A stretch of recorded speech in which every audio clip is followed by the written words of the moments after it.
All right, if the attorneys would please place their appearance on the record. Christina Stifler and Alan Mizrahi for the state. Good morning, Your Honor. Good morning. Jose Baez, Patrick Curley, Rosemary Peoples, and Armando Luis for Ms. Shanna Gardener. All right, thank you. Good morning. Good morning, Your Honor. Jesse Dreiser here on behalf of Mr. Fernandez, along with Shannon Day and James Hill. Thank you. Good morning. All right.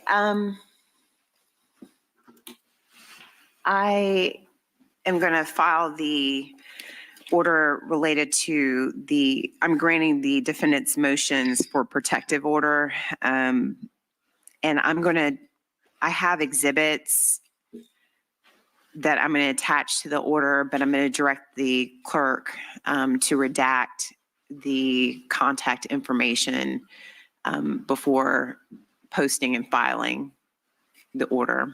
Is that agreeable with all parties? The list that you gave me.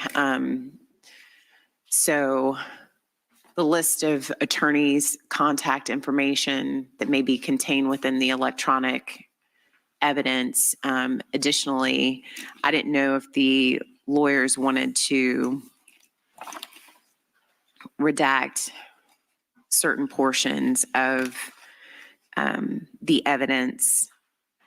It seems some of the email addresses appear to be that need to be redacted for public disclosure. However, I don't know if the lawyers have any issues with the actual evidence and how it's listed as being redacted. Do you know what I'm referring to? No, I know the list, Your Honor, that I provided the court. Is that it sounds like there's something else that you're Yes, let me see the lawyers at sidebar.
All right, so the lawyers are going to, Mr. Hathaway, they're going to stay, and by their agreement, certain portions that would be uploaded should be redacted, and they're going to remain and say which line numbers on the exhibits. Okay.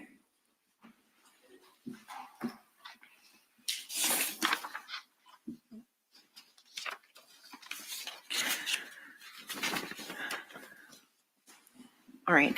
Is there anything that the lawyers would like to take up? On behalf of Mr. Fernandez, Your Honor, we sent over a courtesy copy. Did you receive it for a motion to set depositions of minor witnesses? No. When did you send it? Okay. The motion appears as if, we're not communicating and having difficulty. It's not the case whatsoever. We have been trying to set, at the request of Mr. Fernandez's legal team, the depositions of the minor children of Jared Bridegan and co-defendant. There's no issue. No one has any objection to us setting the depositions. When we tried, and I expect this could change, but I expect that we'll appear via Zoom, at least for Mr. Fernandez's legal team. The children are in Washington. When we initially had spoke about setting it, Mr. Mizrahi said that he would like to either have a guardian ad litem appointed or something to that effect. I said, okay, that's not my fight. That's really between the mother and the grandparents and the guardians and the children. Mr. Mizrahi reached out, and at any time, please jump in. The procedure, because it wasn't really my fight, reached out to a victim advocacy or a state attorney's office or someone to that effect in Washington, and they were going to have someone sit in. Somewhere along the way, that wasn't satisfactory to the guardians of the children or to my co-counsel. I'm not exactly sure. And then I think a guardian out there said that they didn't feel, that's already the children's guardian through the legal system didn't feel comfortable doing it, so they were going to ask the court to appoint someone. I don't know how long that will take. I don't even think they have court until mid-September. It's not even that I necessarily have a problem with that. I think the guardians do. I don't think they want more people in these children's lives than necessary. And I'll let them sort of speak to that.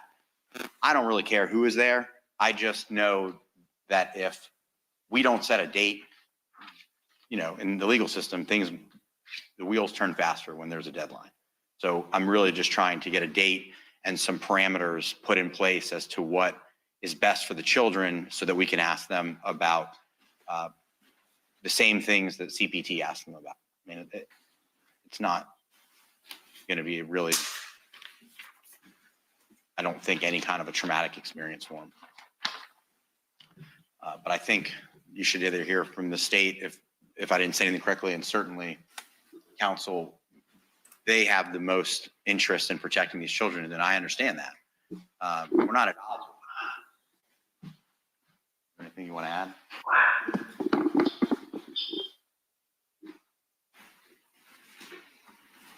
Okay, Mr. Mizrahi? That was generally correctly stated.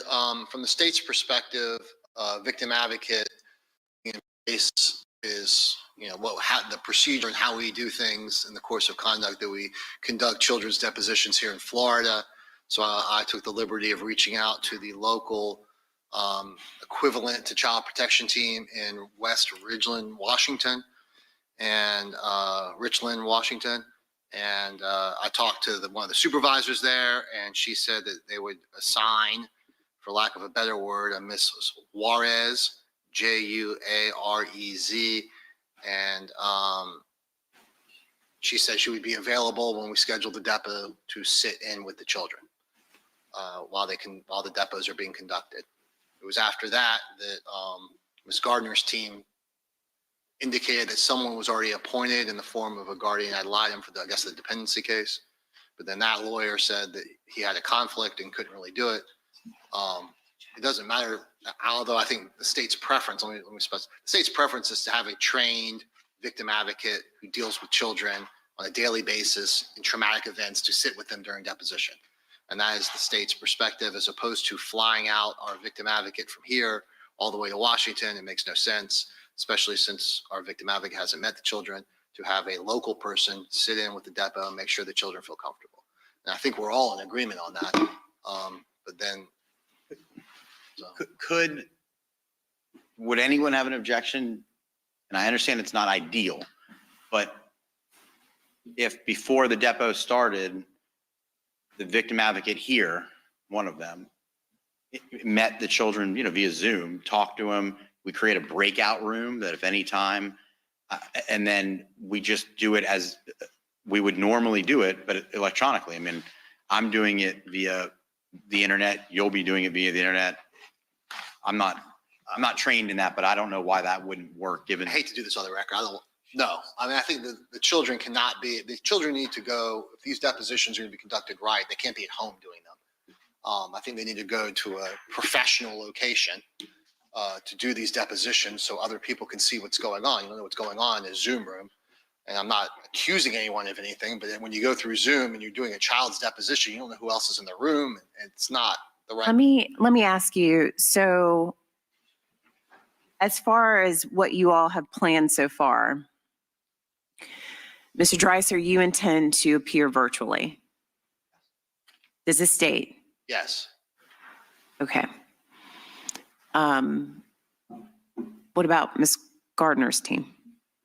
Your Honor, virtually, there are just a couple of things I want to perhaps clarify for you. First is the children are in Washington State. The legal guardians are Mr. and Mrs. Gardner. Like Shanna Gardner during the course of the investigation, who fully gave law enforcement access to the children, the Gardners themselves are not trying to frustrate this process. They're trying to facilitate. They're willing to facilitate the appearance of the children via Zoom without any type of process, and schedule it at a time that's convenient for both the children and law. The issue here is that, as everyone can imagine, these children's lives have been turned upside down. We are trying to reduce the number of people who are involved in their lives, which is why the Gardner team reached out to the attorney who had been appointed by the court in Washington State in an ongoing guardianship case to see if that attorney would be willing to sit in during these depositions, because it is the state that is insisting that the children and the Gardner family cannot be trusted. Objection. You know, Oh, let him finish. I'm not going to let him. Okay. Your Honor. And so that attorney, unfortunately, said that she does not feel comfortable doing it. However, based on the status of that case, she is going to, there is a court hearing, I believe, today, during which she's going to ask the court to appoint individual attorneys for both children, and that she would bring my request to the court's attention. We do not know what that family law judge in Washington State is going to say about that request, because that judge has not addressed it. But our position on behalf of Ms. Gardner and the Gardner family with this court is that, one, they want to facilitate and they want to assist in completing these depositions with the least intrusion into the children's lives, and the idea of inserting one more person into their lives without exhausting all other options of who can sit in and be this third-party observer. They're not going to agree to that at this time. So we are trying to facilitate it. We are hopeful that these new attorneys, who also have no relationship with the children yet because they haven't been appointed by the court, would be willing, with court permission in Washington State, to sit in on these depositions. But the state just said that their own victim advocate hasn't met these children either. And so why is that any different than bringing in new people into their lives in Washington State? What our position is that we would like to use people that are required in the guardianship case that have interactions and relationship with these children. And again, this is all voluntary. There's been no service of process.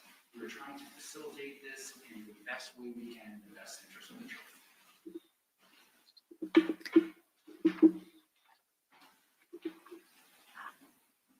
Some of this seems a little, I think we need to be practical about it a little bit. So the state says that they want to have a third party. At some point in time, you would think that if they are called as witnesses, they would be brought to this jurisdiction to testify potentially. So what is the harm in having the victim advocate here sit in on the depositions? There is no harm. I was coordinating just to have, whether it's the victim advocate here, when we fly out someone, a victim advocate here to fly out to Washington, I was setting it up in Washington. It doesn't matter to me who gets appointed. I don't understand what the difference in this particular case would be. So for example, that there is a criminal case going on. At the same time, concurrently, there is a dependency case going on.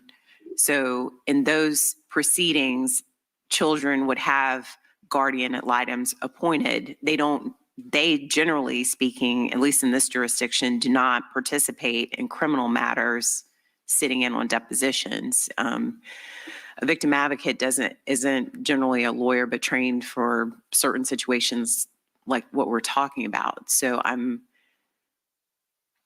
in your argument, Mr. Crody, you are objecting to, or at least the family is objecting to, one more person, but instead you're asking the court in Washington to appoint 2 new people. We are not asking the court. I thought you said it was being brought up by the lawyer. There was a lawyer appointed by the court to do what is akin to a social investigation. Right. That investigation has been completed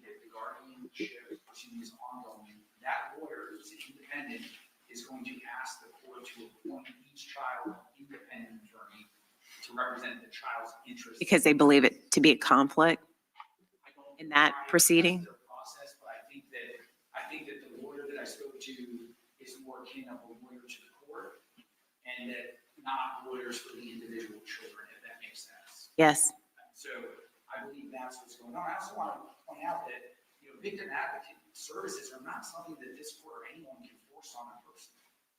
true. So, yeah, and if the idea is that we just need a third party to sit in the room and verify that no one is in that room holding up signs for the children and coaching the children, then that can probably be accomplished by someone else other than a victim advocate.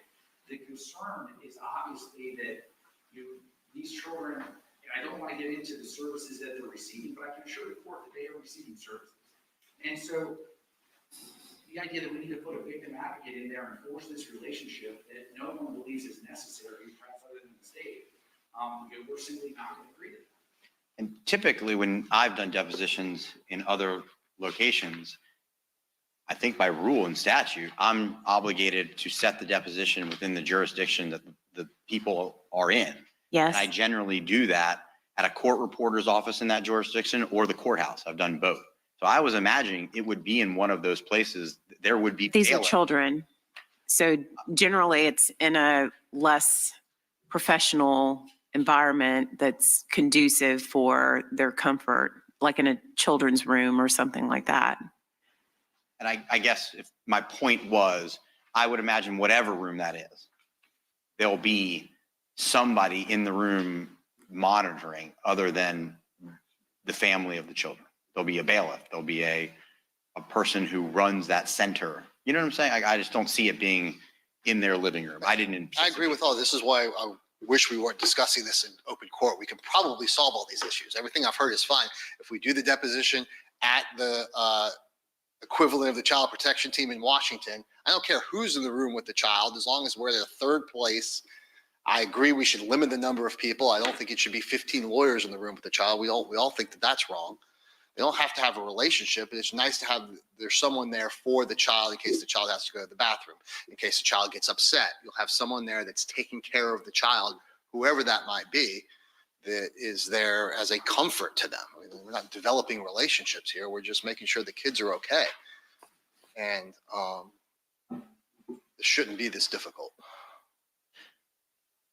I think that we can find a third party, whether it's a lawyer that's an officer of this court who flies out there and sits with the child and assures on the record that no one else is in the room. I don't understand why y'all keep saying over and over that someone else is in the room. I don't understand that. That's the state's concern, apparently, about the issue.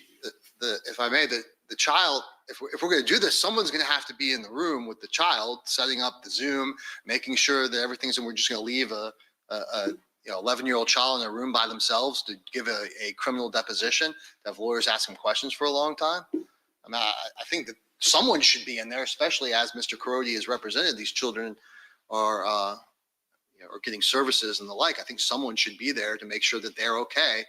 If the child starts crying, what do we do on Zoom? I'll go to a breakout room? There has to be somebody there in person that can help the child. And ideally, that's someone that's trained in dealing with children that have undergone traumatic incidents, as Mr. Carodi has indicated. Have you researched locations that could accommodate this? Yes, that we were going to do it at the center, at where the victim advocate's office is. They do it all the time. This is a child protection team. I think it's primarily sex crimes, but I'm sure they do physical abuse as well. For depositions? Yes. Is that going to satisfy everyone? Your Honor, my issue is that the term that the state is using is that they assign the victim advocate to the children. I don't hear that, Mr. Crody. I think what Mr. Mizrahi is saying is not a deposition in the home. Is that what you're saying? Yes, I don't think the deposition should be conducted in the home, but I think the deposition should be conducted with the least amount of trauma as possible to the child. Your Honor, I would ask that I obviously can't answer. Right. I'll let you all work this out. It sounds like it sounds to me that maybe there was a conversation that went sideways, maybe about expectations. And to me, that there's a practical solution to all of this. Either y'all can agree in the location. It's not someone that's going to like really enter the children's lives just to facilitate a deposition. I don't see what the harm is in that. But if you do have an issue, bring it to my attention. And I also think a lot of whatever you're saying, a third person in the room, a lot of this could be solved by y'all buying a plane ticket and going out there. Right, but that puts more people in the room with the child. But anyway, we're the parties are I gonna mean, solve it. I don't know what this third person in the room is, but, or other person in the room is all about. But, so I'm going to hold this motion. Parties will solve it. How about y'all get a date? Well, I'm trying.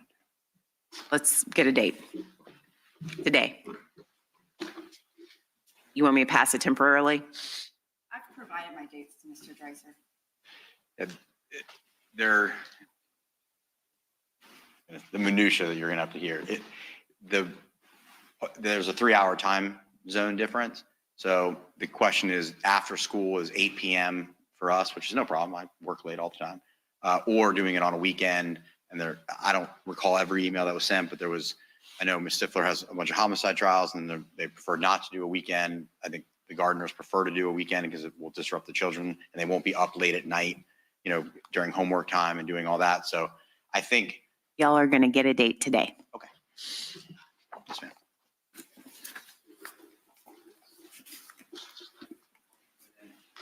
Last with Ms. Fernandez, I don't know what is all going on today, and I'm not sure if we intended on staying, if there was going to be a long hearing. I didn't know if you were going to give a past date or you went.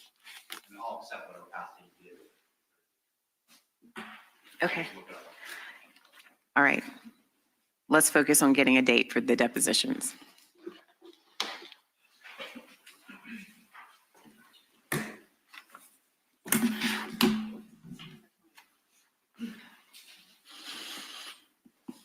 Okay.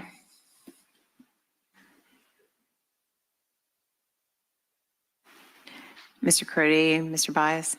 Yes, Judge. In reference to the hearing, we have 3 witnesses. We'd like to call them first and then argue. Okay. I'm going to take a brief recess then. You all talk amongst yourselves about this date. We'll put that on the record. I'll let Mr. Fernandez go. Okay. Court will be in recess.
Yes,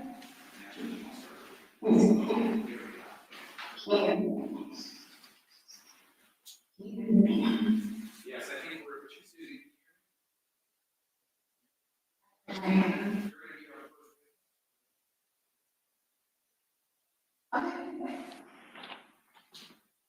All right, let's go back on the record.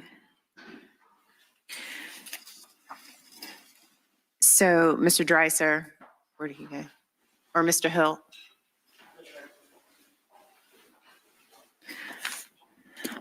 Mr. Dreiser just said the depositions are set on September 20th, 2024. Is that correct?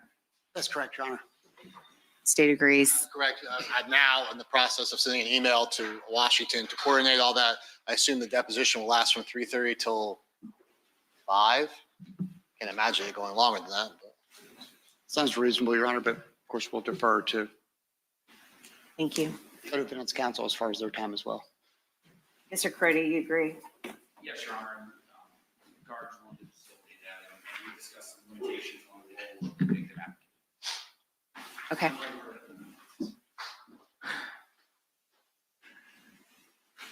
All right. I can communicate the past date unless you all have some conflicts you want me to Your Honor, consider. amongst the attorneys in our office, I'm sure one of us would be available for whichever day. Okay, thank you. We have Mr. Crody, Mr. Baez, send us an email or the court. Sure. So if you all need to leave prior to the hearing, it's fine. I'll communicate the date. Thank you, Your Honor. All right, thank you. Mr. Fernandez can go back. No, not yet.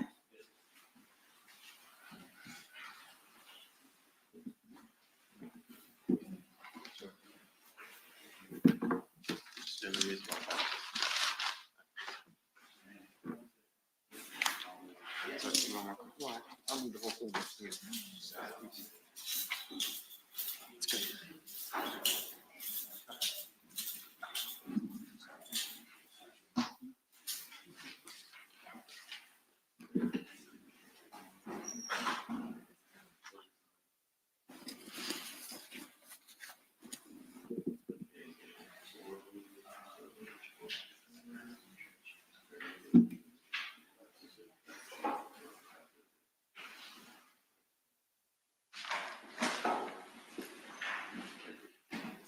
All right, and so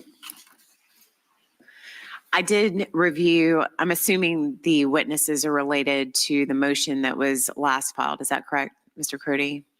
And I reviewed the state's response to that, requesting that the court summarily deny it.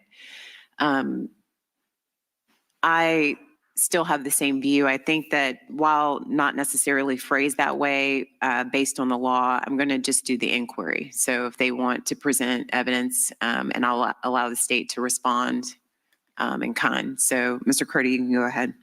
Yes, Your Honor, we would call Susan Lee. Susan Lee.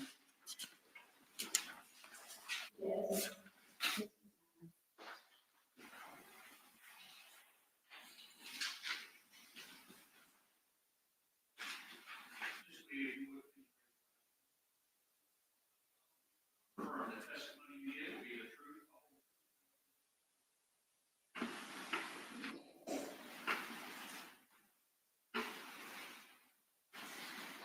May it please the court. Yes. Good morning, Ms. Lee. I'm holding in front of me a two-page document that is tendered by Susan Lee.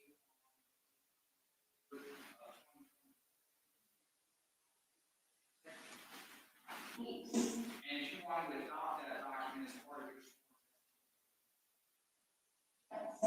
And Your Honor, I would like to admit defendant one into the record. Copy of which has been provided to the city. It's a statement by Ms. Lee that she previously provided. Any objection? No, Your Honor, I'm sorry. Okay. All right, that'll be defense one for the hearing. Now, Ms. Lee, phone number 904-270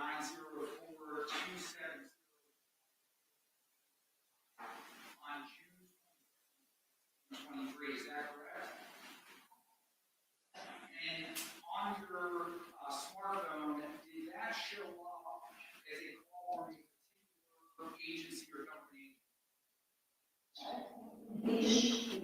As far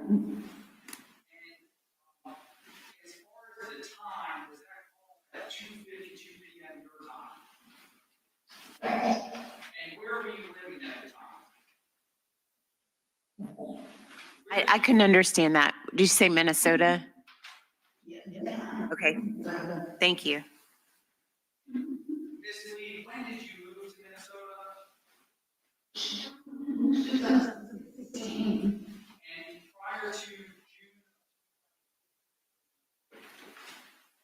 And as far as the date and time of that call, how are you?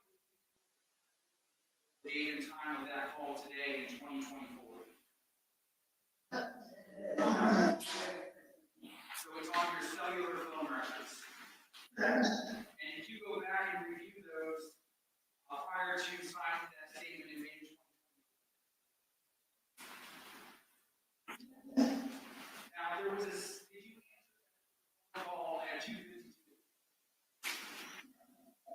Was there a second call or a minute later?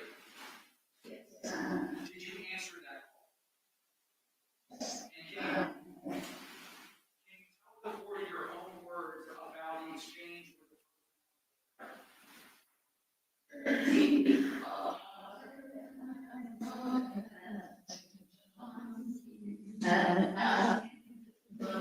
I can't understand it. Can you slow down and a little bit? I know.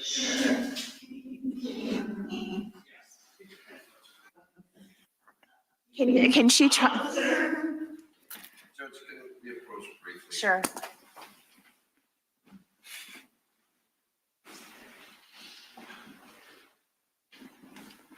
I think it's okay to be authorized.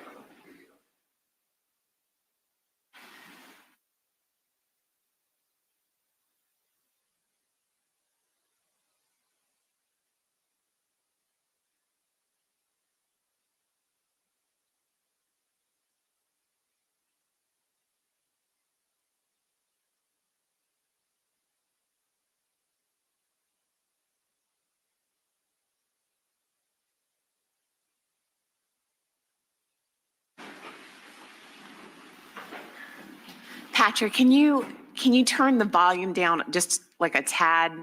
I don't know if it's the acoustics in here or what.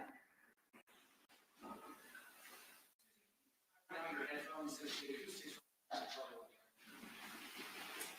Can you try and speak for a second?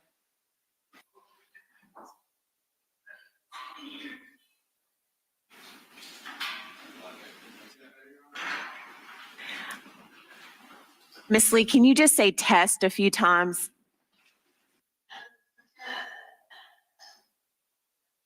Maybe turn the volume back up. It's better without the headphone. Can you say it again? It's better. All right, I'm sorry. Do you need a read back? No, I'm fine. Report about the exchange you had, in your own words, the exchange you had with the person on the other end when you answered that. Oh, she can't hear.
2023, was that the same number that you utilized in 2016?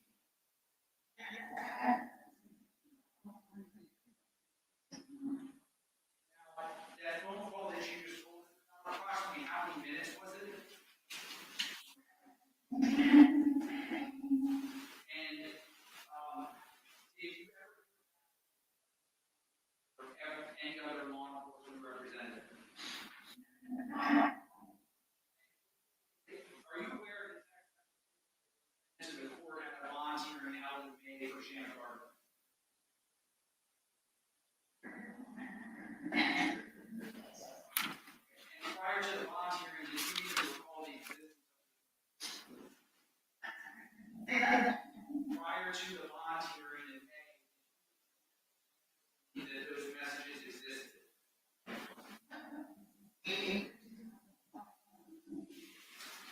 And if you had been interviewed by law enforcement in June 2023, you told them about those text messages that were introduced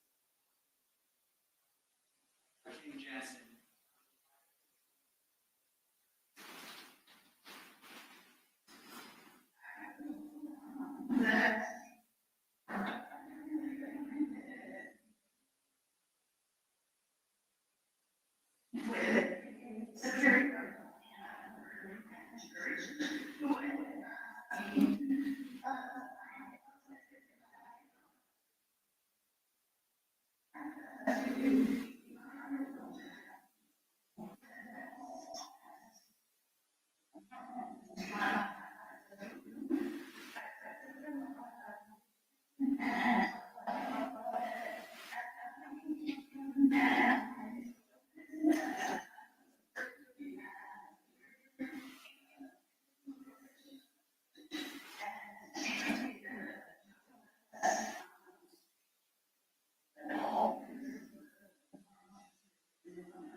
And this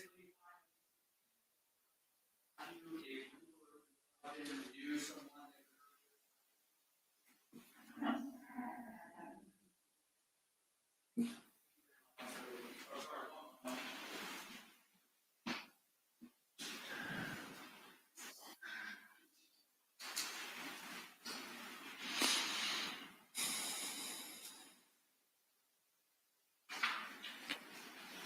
Mr. Crody, before you sit down, the very first part of her answer, I could not understand.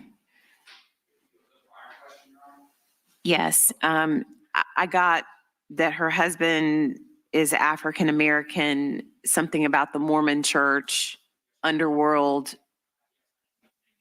Can, like, shorter questions and answers, I think would be helpful, because I can't understand it. No objection, delete. Yes. I believe you were married to. And then sometime prior to July 2016, there was also to you that you basically because to the Jacksonville. And by underworld, he knew people that committed various. And you shared that conversation with Kim Jensen.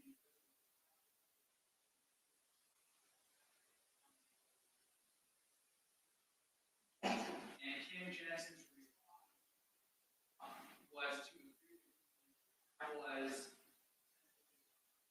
ridiculous.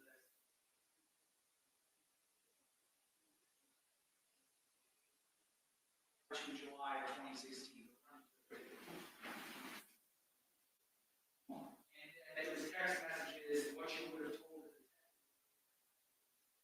those, I think it's 8 text messages. We're knowing of a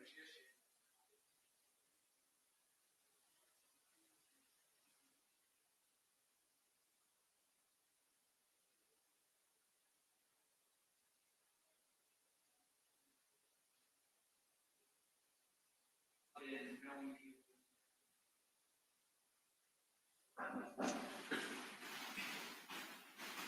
Honor, I know further questions. Okay, cross. I don't have any questions, Your Honor. All right.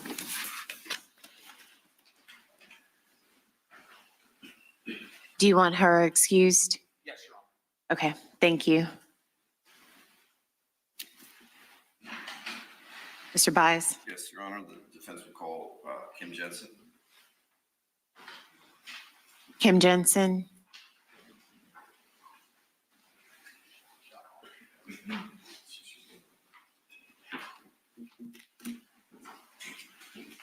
She's not, no.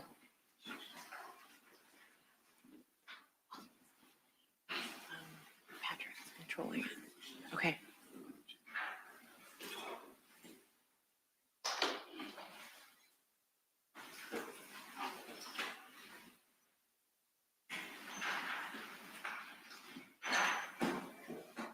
I think they were moved to a conference room. Sure. Sorry. No problem.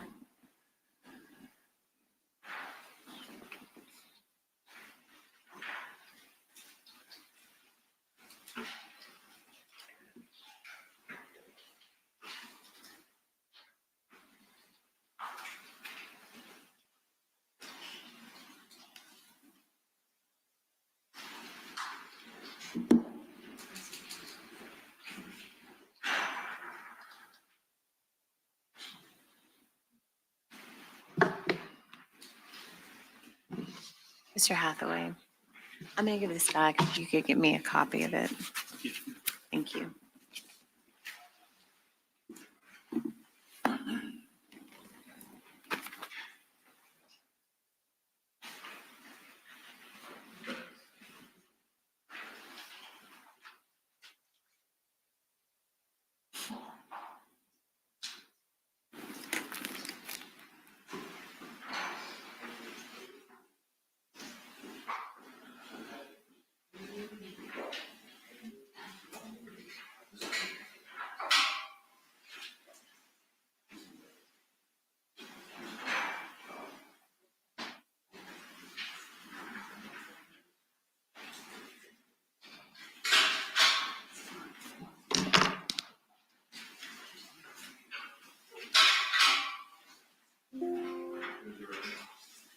Mayor, you solemnly swear or affirm the testimony you give will be the truth, the whole truth, and nothing but the truth. So I hope you got it. Mr. Bias, why don't you Sure. use that podium?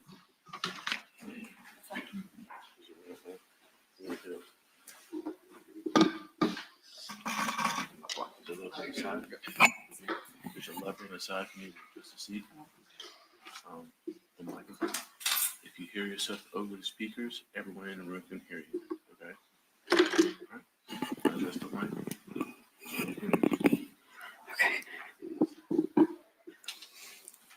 Good morning, ma'am. Good morning. Has the witness been sworn? Yes. Okay. Will you please introduce yourself to the court? State your name. Kim Jensen, And how old are you? 54, And where do you currently reside? Jacksonville, Florida. Okay. And are you currently employed? No, Okay. So are you a homemaker? yes. All right. How do you know Shanna Gardner? I met Shanna when she and Jared moved here from Connecticut, probably 10 years ago. Can you speak up a little bit? Sure. I met her at church when she and Jared moved to Florida from Connecticut close to 10 years ago, 9 years ago. And did you know Jared Bridegan prior to knowing Shanna Gardner? His family attended in our congregation, so I did know him. Okay. And when you met Shanna Gardner, what kind of a relationship did you develop with Shanna Gardner? Shanna and I became fast friends. She had been assigned to visit me each month in a program at the church where sisters would look out for a handful of sisters, and she had been assigned to me. And so we bonded over things like we both had a twin pregnancy, we both had a horrible pregnancy, and we just, she was actually in the youth program, and she was working with one of my daughters, and so she and I just became fast friends. And are there other friends or a small group of friends that you have that you share in common with Shanna Gardner? There are. Okay. And are these other individuals from your church? They are. Okay. And is there a nickname that is given to you guys that you use for this group of friends? The Lunch Bunch. Okay. And who came up with that name? It might have been me. I don't really. Okay. There was 8 of us, so I can't really. I really don't remember. We've been friends a long time. Okay. And as part of, I'm assuming that as part of this bunch, you guys go to lunch. Is that We correct? do lunch, brunch, breakfast. Okay. And would you describe, how would you describe the conversations that occur within this group of friends? It was a safe place. We could talk about anything. We could be raw. We could be real. We could, not have to be politically correct. If anyone was struggling with, one thing or another, we could talk about it and, share ideas, thoughts, whatever. And it was just a safe place. And when one of you when a member of this group was going through marital issues, was that often shared within the group? Oh, yeah. Okay. And would off-color jokes or certain statements that you might not say in public, were they made in reference to another member of the Lunch Bunch's husbands? I'm trying to get to. Oh, sure. There were more than one person that was going through a divorce at the time. Some of them were ugly. Some of them were not so ugly. You know what I mean? But, we were just, we've got your back kind of a thing. We were very connected and very, I guess, just always looking for things we could do to help the other person and make things a little easier. Who was the one person in this group that probably was a little looser with the tongue, for lack of a better phrase? Probably me. Okay. Now, tell us, let me actually get a little closer to where we're at. Did Shanna confide in you a lot of the issues she was having with her marriage with Jared? Yes. Okay.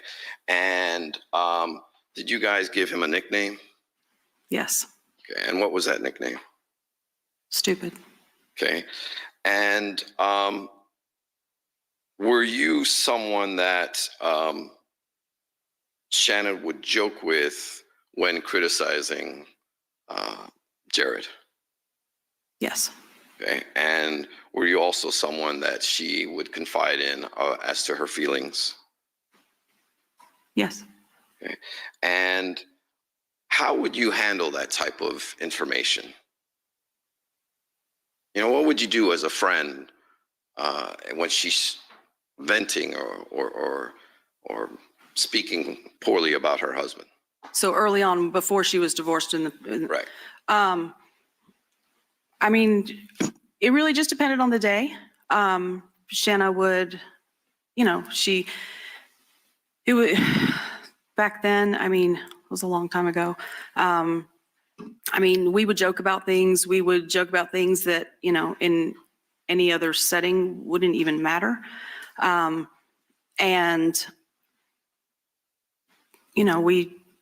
We shared pretty much, we shared a lot of things, like everything. Okay. And what were things like for Shanna when the marriage ended?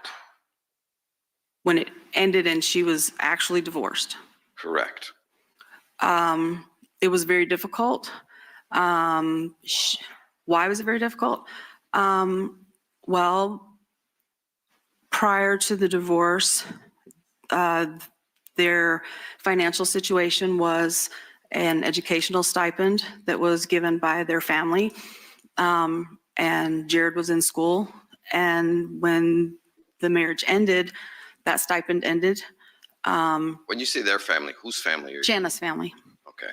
Shanna's family provided a generous educational stipend that was utilized while he was in school. And when she got divorced, that ended. And at that time, Shanna had chosen to leave the church, and that caused a lot of hurt for her family. And so financially, she was kind of on her own, and she had 3 jobs. And, you know, this whole new transition with the children of, at that time, I think it was like 2 days, 3 days, 2 days. It was just, it was, the math was worked out to where every other weekend, one or the other parent had them for the full weekend. So one day you might have them, you know, whatever, however it worked out. And then subsequent to that, did things change when she met? Well, take us through a little bit further in time. When did she actually meet Mario Fernandez?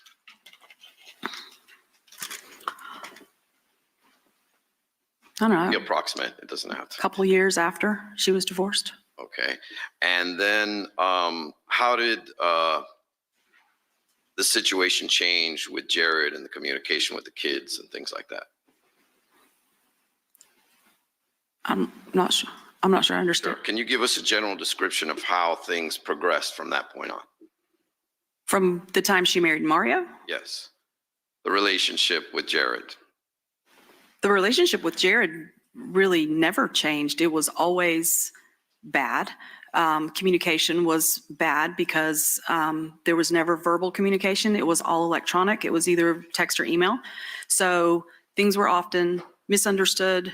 And I mean, they were not good at co-parenting. Okay. And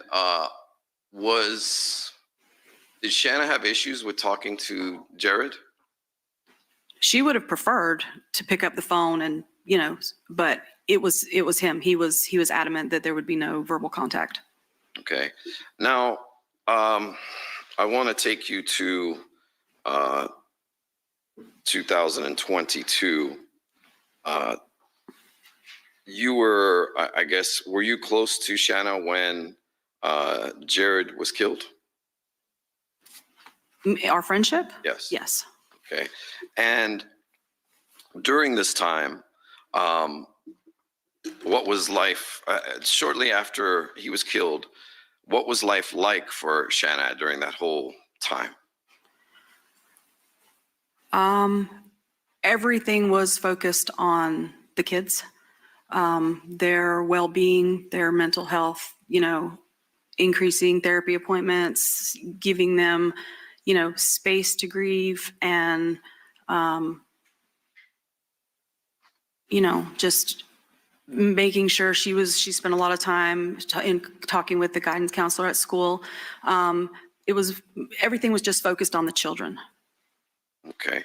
Prior to Jared passing away, was it already established that Mario Fernandez and Shanna Gardner were going to get a divorce? Yes. Okay. And what types of things were being planned out for that? They had made a plan that I don't remember what month they actually told the kids they were getting divorced. But they had made a plan that they would let them know what was happening, but that they would continue living in the home together until school was out, so that it wouldn't disrupt. Okay. Now, did you cooperate with the investigation in this case? Yes, Okay. So when the police asked you to come to the police department and make a statement, did you do that? I did. And they sat you in a room and you had conversations with the detectives in this case? Yes.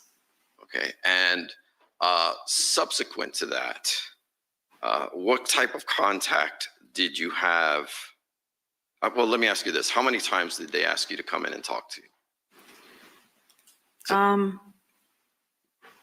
The first time was, I don't know, 3 or 4 months after the murder. And then again, the following year in January, I think. Okay. And then did there come a time where you were asked to testify before the grand jury? Yes, Okay. When was that? February. February. Last year, 23. Okay. And did you comply with the subpoena and go and testify? I did. Okay. And prior to going in to testify, did you have any contact with any of the prosecutors in this matter? I did. Okay. And who did you communicate with? When I got there, I believe Ms. Stifler was the one that greeted me. And then they put me in a room and told me that I would be there until I was asked to come in. Mr. Mizrahi came in and spoke with me. Okay. Before we get to that conversation, I want to ask you about this. What was your relationship like prior to the grand jury with law enforcement? I didn't really have a relationship with them. I had talked to them twice. They said it was victimology. Used to say things like, you have the unique position of knowing Jared and Shanna and Mario. You know what I mean? Just, I didn't really think anything of it. I just. Was it ever contentious prior to the grand jury? No. Okay. What about your relationship with Ms. Stifler and Mr. Mizrahi? Was that ever contentious prior to the grand jury? No, I didn't have a relationship with them prior to the grand jury. Okay, so was that the first time you met them? Yes. Okay. And then what occurred when, after you met Ms. Stifler and then you met Mr. Mizrahi? Mr. Mizrahi, I was in the room alone. I was quite nervous. I didn't know what to expect. I'd never done anything like that. He came in the room, told me how important this was, that that they knew things that I didn't know they knew, that I was in a lot of trouble, that I had to tell the truth. Let me stop you there. You said that you were in, did you say he said you were in a lot of trouble? Yes, that I could be in a lot of trouble from this. Gave me some statute about if you lie to a grand jury, you could go to jail for 30 years.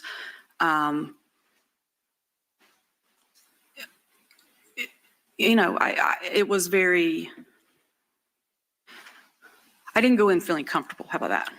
Say that again. I didn't go in feeling comfortable. My nerves were like you know what I mean? I was very nervous. I didn't know what they were going to ask me. I didn't know why I was there specifically in relation to the murder, because I didn't have anything to do with anything. Okay. So why did you not go in there feeling comfortable? Well, like I said, it was an uncomfortable situation, and I was made to feel more uncomfortable with, you know, Mr. Mizrahi made me feel more uncomfortable. Okay. It was the tone, it was the, you know what I mean? And I was scared. I'll be honest. I was scared going into this because I didn't know what was happening exactly. Was his conversation with you one that he was just being informative, or was it more than that, or different? Describe to us. I don't want to put words in your mouth. Tell us how you would describe his interaction with you.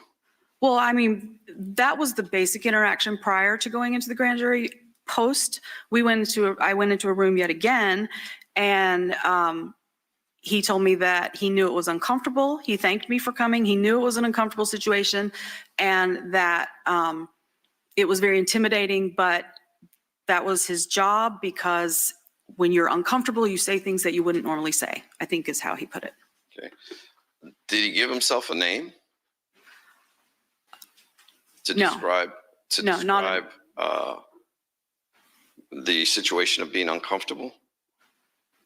Or, He said that he used words like intimidation and, you know, those are and when you are intimidated and you're uncomfortable, you say things that you wouldn't normally say, and that's why it had to be that way. okay. So did you find it intimidating while he was questioning you before the grand jury? I did. It was very frustrating. Okay. Were you ever accused of lying or not being straightforward? Yes. Okay. How many times? Maybe once or twice. I can't really remember. Okay. And did you ever feel confused at any point in time? Yes, because there was a constant hammering of they wanted to know exactly, you know, when did this happen? When was this said? And I couldn't, I was nervous. You know what I mean? My watch is going off for my heart rate. Like it was an uncomfortable day, and it was a long day. Okay. So now let's fast forward a little bit to the next time you had contact with law enforcement and the prosecutors. When was that approximately? Together or law enforcement, just by themselves? Either one. So the grand jury was in February, and in April, they had a search warrant for my phone. They Okay. took my phone and my watch in April. And you gave those to them? I did. Okay. And then subsequent to that, when's the next contact you had with any one of them? Next time was in July of last year. Okay. And tell Judge Kite what happened in July of last year. I was leaving my neighborhood, and the officers were pulling in. I recognized the Explorer, and I kind of saw him, and I thought that it was Detective Johns. And so I pulled out of the neighborhood, and they flipped around and followed me to the red light. And once I proceeded through the red light, they flipped their lights on. I pulled into the Publix parking lot, and they told me that I needed to come with them to speak with the state attorney's office. And were you free at the moment and fine and ready to go, or? I was not. I told them I wasn't actually dressed appropriately. I was actually headed to the gym. They told me it didn't matter. They needed to speak with me now, and that they were going to drive me there and bring me back to my car as soon as I was done. And I said, you know, that I wasn't comfortable with that. I asked to call my husband. I did. He's like, why would you ride with them? He's like, are you under arrest for something? And I asked him, and he said, oh no, we're going to leave your car here. You're going to come with us. I'll drive you there, drive you back. And I said, I'm going to drive my own car. And he gave me a whole big spiel about parking and how difficult it was, and that he had a subpoena that he didn't want to use, but that he would. It was an arsenal in his, or a tool in his arsenal, or something to that effect. And so I said, well, if that's what you have to do. And so he gave me the subpoena, and, you know, then he told me that it had to be, you know, he was going to get in front of me. He was going to be the lead car. And, you know, then the other car was, since I was sandwiched in, you know, we're doing the O.J. Simpson thing, going down the freeway. And we end up here. Okay. And what occurred when you got to the state attorney's office? Where did you go? I was in a conference room, or I was put in a conference room. There were blown up text messages. Let me stop you there. Okay. You're put into a conference room, Yes. correct? Yes. And who was in the conference room with you when they brought you up to the conference room? Nobody. I was put in the conference room alone. But what did you see while you were alone in the conference room?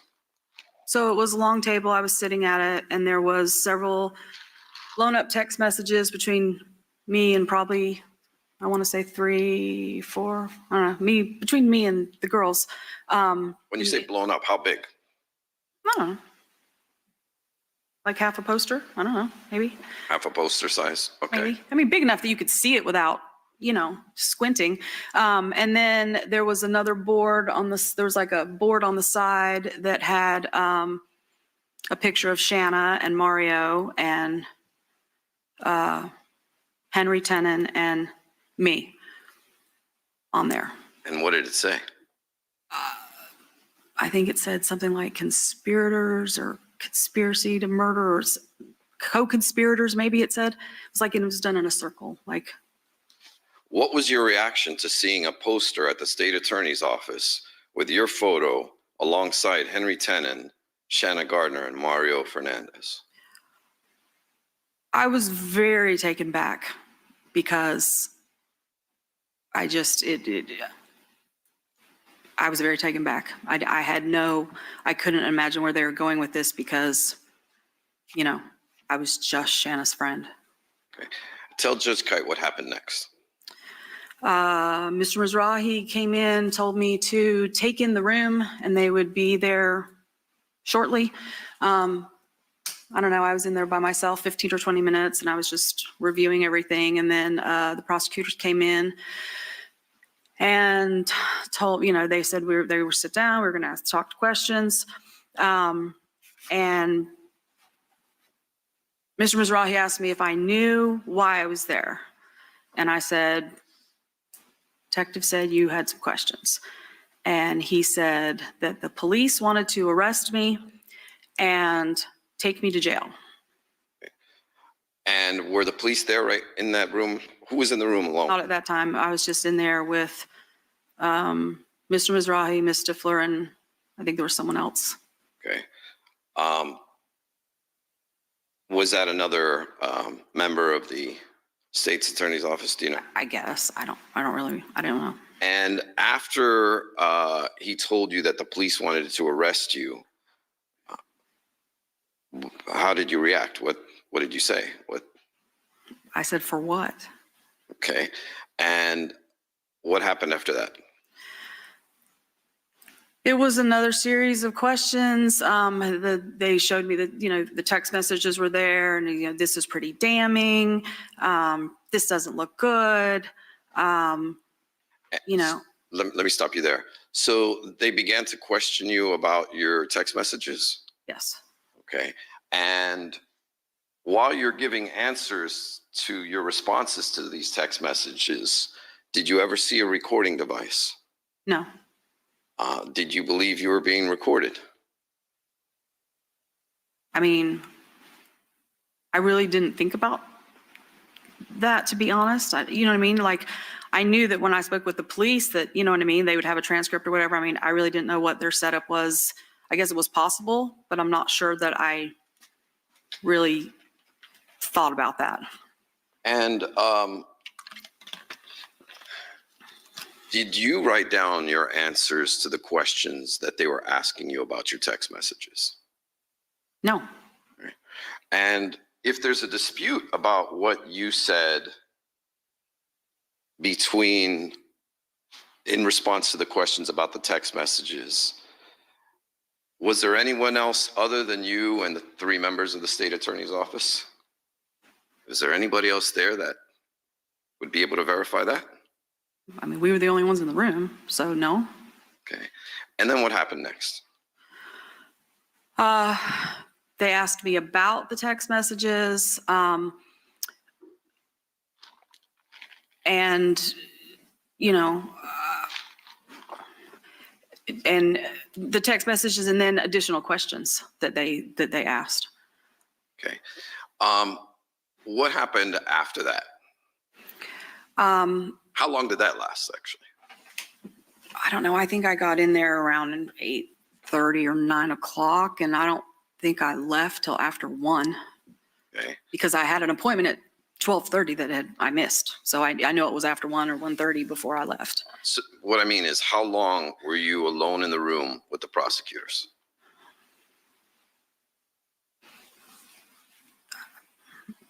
Couple, 3 hours maybe. Okay.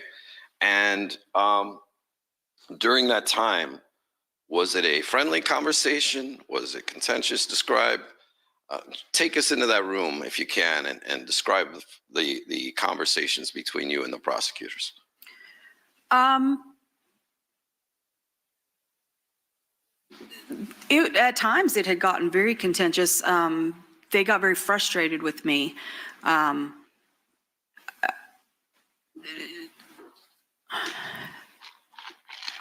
trying to recall I can't remember the order, but, there were questions about the text messages and I would try to explain, for example, the one was, Well, we'll get into the specifics in a moment. I'm just trying to get a little bit more of the atmosphere. right. So at what point did the police come into the room? Police didn't come in until probably maybe an hour before I was able to leave. It might have been a little longer than that, but they called it a roundup, that they wanted to go over everything and all the questions that they had asked me and have them be able to participate and hear what we had talked about, I guess. Okay. Was it A word summary. for word or not? No, it was like a summary. Okay, It was like a summary. got it. And was it as detailed as you had gone over with the prosecutors or not? Some things were, I guess, maybe. Not everything. I mean, it was more of a summary. It wasn't, I was in there with them for over 3 hours, you know what I mean? And so no, it wasn't as detailed. Okay. Now, subsequent to that happening, did you have any other interactions with law enforcement? Subsequent to the July meeting at the prosecutor's office? When's the next time you saw someone from the prosecution team or law enforcement? Well, today's the first time I'm seeing the prosecution team since the July meeting. And law enforcement, I only had one other encounter with them. They came to my home the week in May of this year, before the hearing that was in May. So before the Arthur hearing, Yes. they came to your house. Yes. How many days before the Arthur hearing? I don't know, I think they came on a Friday and I'm not sure what day of the week that hearing was. And did they tell you the purpose of their visit, They did. which was? They told me that the state had sent them. They wanted me to know that my name was going to be mentioned in the hearing. And I said, why? I was confused. It was a bond hearing. I didn't really understand the purpose. You know what I mean? I knew what a bond hearing is, but I didn't really understand why I would be relevant to that. And they said that it was a mini trial. And so my name would be brought up. And they wanted me to know. Did they try to educate you a little bit more about what was going to occur? No, they said it was a mini trial. And I said, and you're telling me that the state sent you here as a courtesy to me? And they said, yes, that the state wanted to make sure that I was happy and healthy and safe. And I said, why wouldn't I be safe? And they said, well, we don't have any credible intel that you're not, but if you don't feel safe in any way, if anyone's following you, if someone vandalizes your home or your cars, we want you to call us. And even though we're not in your jurisdiction, we'll work with the people who are to make sure that you're safe. And it was the oddest. Did that concern you that the police were telling you you might not be safe? Well, the whole conversation was odd, but that especially made me, it gave me pause. What do you know? What, you know what I mean? Why would I be unsafe? It didn't make any sense to me. Did they insinuate or tell you that whose fault it would be that your name was being mentioned? They did. I said, I asked them, how involved is my name going to be in this? And they said that, that Shanna's attorneys had unsealed the grand jury, and that was, that was that was their doing, not the state's doing. And that, so testimony could be used from that. And that, that it basically, it was just a mini trial. Did they make any negative statements about Shanna's defense? Not just in general conversation. Detective Johns asked me if I had any questions at the end of this little conversation that we had. And I said I did. I said I wanted to know if they had any idea when this would actually end. When will there be a trial? And Detective Johns said that it had been their hope that there would be a plea deal, but because of Shanna's choice of attorney, that all these motions would be filed and this would be drug out, and they didn't see it going to trial before the end of 25 or the beginning of 26. Was he referring to Mr. Cox or myself, Mr. Carodi? Oh, He was referring to you. There was no Mr. Cox at that time. He said that you had the reputation of being a mudslinger, and that this would be everyone's fault except for Shanna's. okay. And subsequent to that, what happened next? Did you watch the Arthur hearing? Oh, I did. Okay. And did you see Detective Johns testify during that hearing? I did. And during that hearing, did you see the statements that were made in reference to you I did. and how he characterized your statements? I did. Okay. I want to kind of go through some of those statements with you.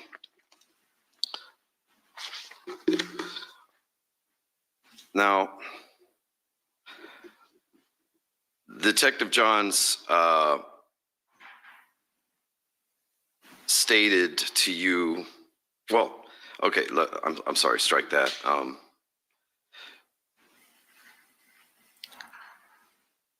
When Detective Johns stated that well, first I wanted to talk about Susan Lee.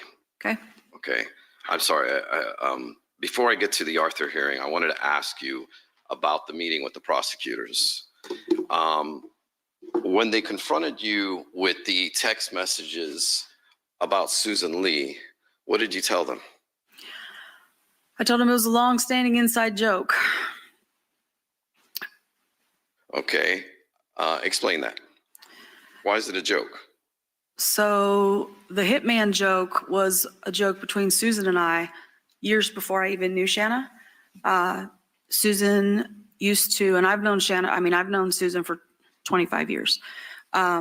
So we've got a lot of history and a lot of inside jokes. But Susan worked for a member of the church who employed lots and lots of people.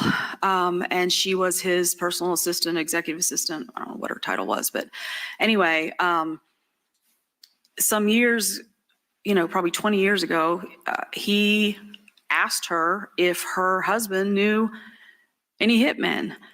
And she was taken back. And, when she got off work, the first thing she did was call me and say, "You won't believe what he asked me."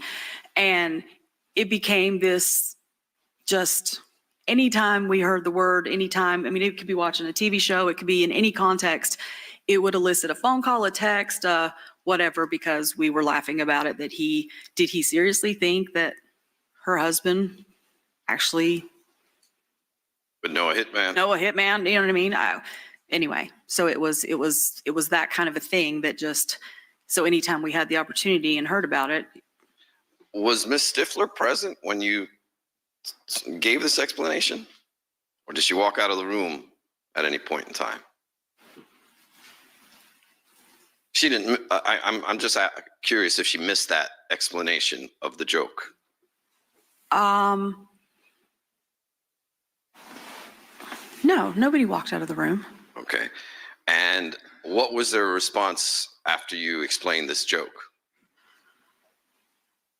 I think Mr. Mizrahi said something like, "So you're telling me that the next time I see you, it's going to be with your attorney and you're going to explain to a jury that this is a joke," or something to the effect that it was ridiculous for me to say that these things were a joke when, In fact, it actually was. And the joke had nothing to do with Shanna. And it was years before I even met Shanna that, you know what I mean? I mean, I understand that the word sounds bad, but in the context that it was something that we had joked about for many years before I even knew Shanna. Okay. So when you heard Detective Johns describing those text messages, did you hear him describe what your explanation to those texts were? No. Okay. Did you feel he gave an accurate description about those text messages as it related to Susan Lee finding a hitman for Shanna? Absolutely not. Okay. So would you characterize those statements as false or true? I would characterize them as false in that the context was, I mean, the statements were there in print, but they were being inserted into a theory and not in the context that they actually occurred. Okay. Now, is there anything else you could tell Judge Kite about those text messages or your explanation to the prosecutors and the police as to what they actually meant? Is there anything more light you could shed on that issue? As far as the one between Susan and I? Yeah. I don't think so. Let me ask you this question because I think it might come up. Did you have, after the Arthur hearing, did you have any contact with Susan Lee? No, I have not spoken with Susan. Okay, so the two of you never spoke and said, hey, wasn't that crazy or anything like that? I've not spoken to Susan. I have intentionally distanced myself from anyone who might be on a text message that had anything to do with anything to try to keep the circle as small as possible instead of dragging more people into a mess. And when you saw Detective Johns mischaracterizing what you said in those text messages, did that concern you? What was your reaction to that? It was concerning because the way that he was portraying me, it was if I was involved in something that is completely untrue. I was not involved in any part of any of this. I was frustrated in that, you know, I had tried to explain things and, you know, clearly they weren't explained in a way that I felt like he was taking information from two years worth of whatever interviews or whatever from multiple people. And I felt as though some of them weren't even my words. They were just kind of mushed into his testimony, like he was trying to go from memory on all of these things. And some things were inaccurate. All right, we're going to go over those individually in a moment, but let me just ask you outright. Did you ever contact Susan Lee on behalf of Shanna Gardner to try and get her husband to find a hitman for Shanna Gardner? I did not. Okay. Was that even remotely your intent when you were texting her about her husband? Absolutely not. And was it just simply a joke? It was simply a joke that had nothing to do with Shanna. Okay. Then why did you, I'm just kind of curious, then why did you say Shanna needs a guy and then mentioned about a magician and all that? Because Susan's role in our little friend group and in the church, Susan was in charge of the women's group. It's called the Relief Society. She had stewardship over all of the women in the church. And so she had an interest in Shanna. She was part of my group, my friend group. So she had intimate knowledge of Shanna and Jared and their marital issues and then the divorce. And she moved away at some point. I can't remember what year she moved, but she moved away and she would often contact me and say, how's it going? And I was like, oh, you know, things are going good this week. Nothing really happened. Or, oh, it's one of those weeks she needs a guy. And I would say it in that way, just so that she knew it was a bad week. And that's just how I spoke to her. That's, Okay. it's just how I spoke to her.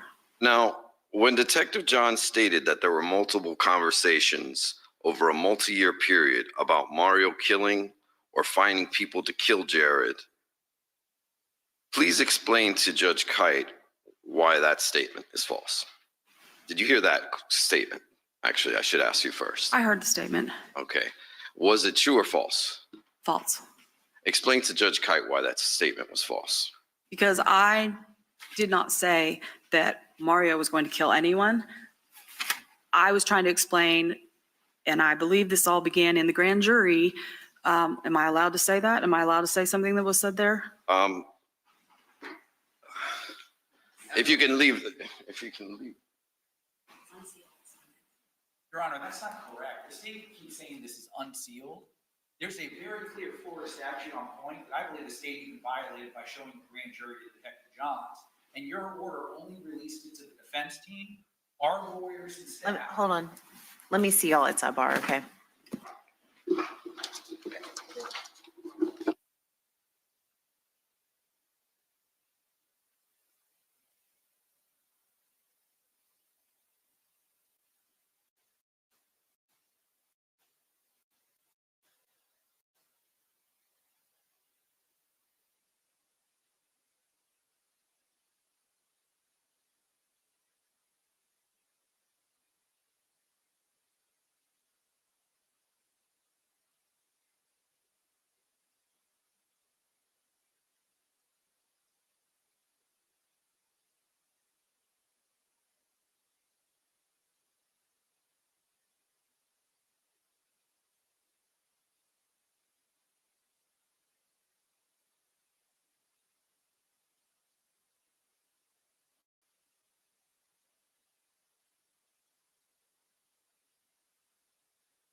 Okay. Sorry. I know better.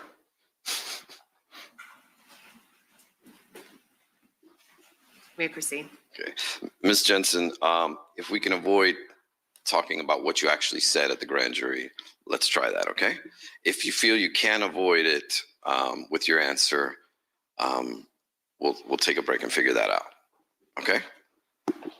So let me go back and ask you. Well, do you understand what he's saying to you? Not to repeat specific things that were discussed in the grand jury.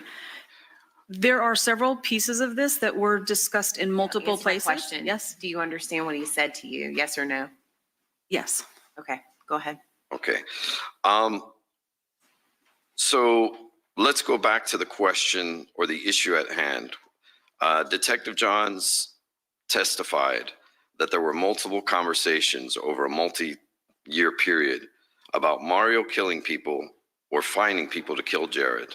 Excuse me, about Mario killing Jared or finding people to kill Jared. Please explain to us why that statement is false. Why you did not tell them that.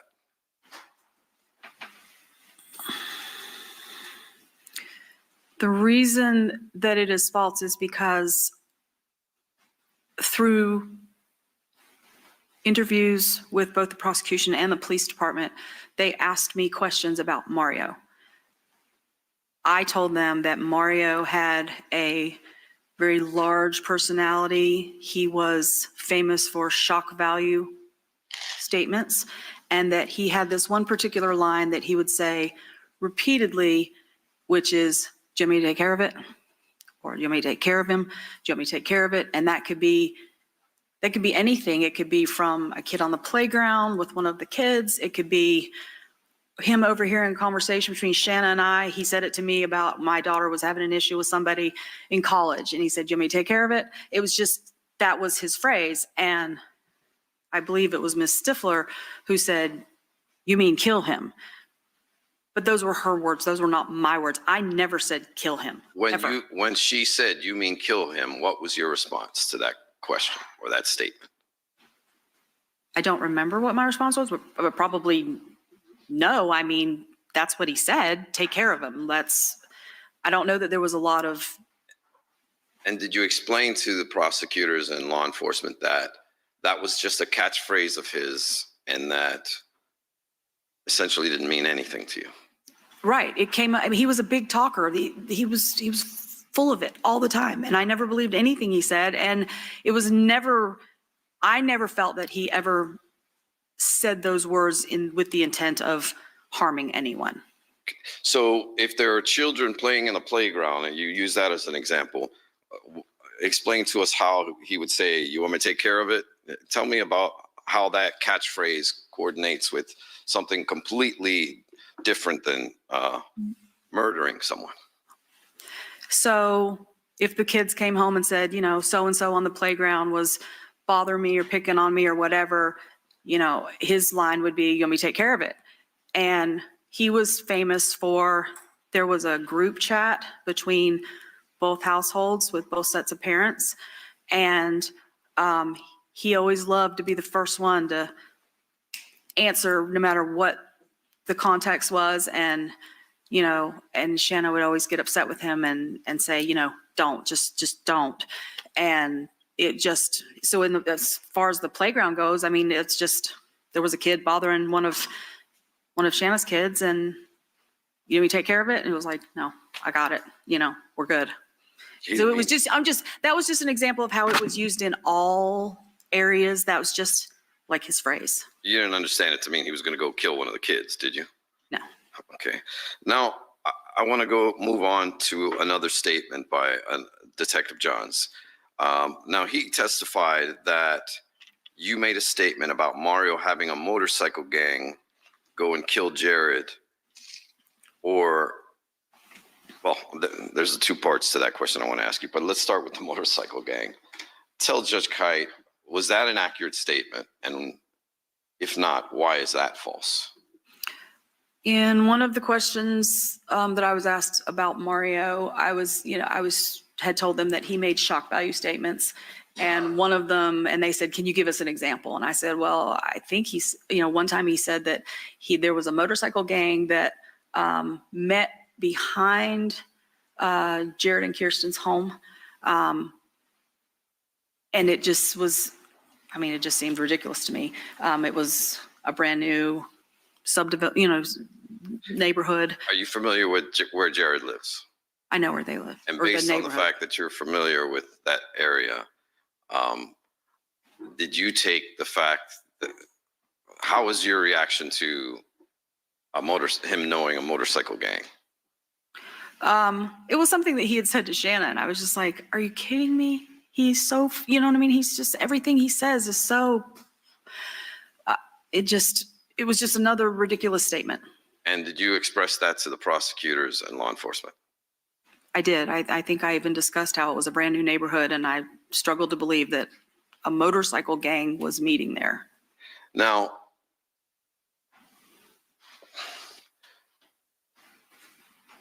again, did you believe that while you're answering these questions on a murder case with the prosecutors and the police, that you were being recorded, that hopefully your answers were being accurately taken down? In hindsight, I guess it was an assumption, but I really don't I don't think I gave that much thought. I was just there, let me answer your questions and leave. Like, you know what I mean? I didn't give it a lot of thought. Okay. Now, the next statement by Detective Johns was that Mario was so close to Jared that he could reach out and kill him or touch him or something along those lines. Do you recall that line of testimony? I do recall the line of testimony. Okay. Was that true or false? That was another example of a shock value statement that he said. I don't think it was ever Mario. It was always, you know, he has eyes everywhere kind of a thing. That, you know, Shanna never needed to worry about the safety of the children when they weren't with them, that he had eyes everywhere. And he said, you know, but it always toggled off of something that the children would have said first. And then maybe a statement was made, you know, hours or days later from him. You know, maybe the kids said, oh, dad went to a meeting, so, you know, somewhere or something. And they would say, you know, and then it was like, well, oh yeah, there was someone so close to him, they could have touched him. When he said he has eyes everywhere, was that in the context of he could keep Shanna safe from anyone, not necessarily Jared, or I'm a little confused on that. He just led Shanna to believe that he had eyes everywhere. Like, you know, you don't have to worry about anything. I've got eyes everywhere kind of a thing. Like, was the general feeling he wanted her to feel safe. Is that what you meant when you responded to the prosecutors and Detective Johns, and not the fact that he was following him or was going to the point where he could kill him? Yeah. Okay. Now, I want to ask you about a line of questioning or another line of his testimony.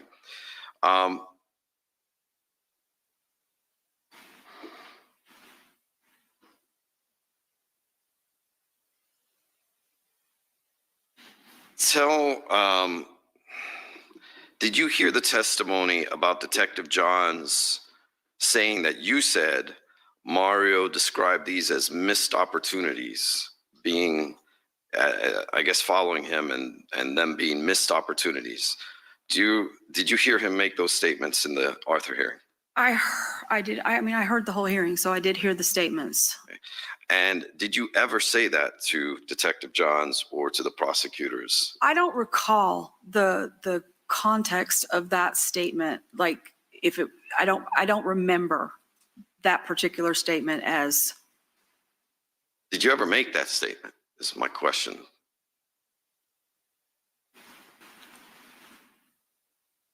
I don't recall that particular question of, you know what I mean? When that statement, I was trying to think of where that one came from, and I don't remember. Okay. Do you believe you even said or made that statement about missed opportunities? Does that sound like something you would say? I mean, depending on the question, I guess it's possible, but I don't think so, but I don't remember. Let me ask it a little more clear if I can.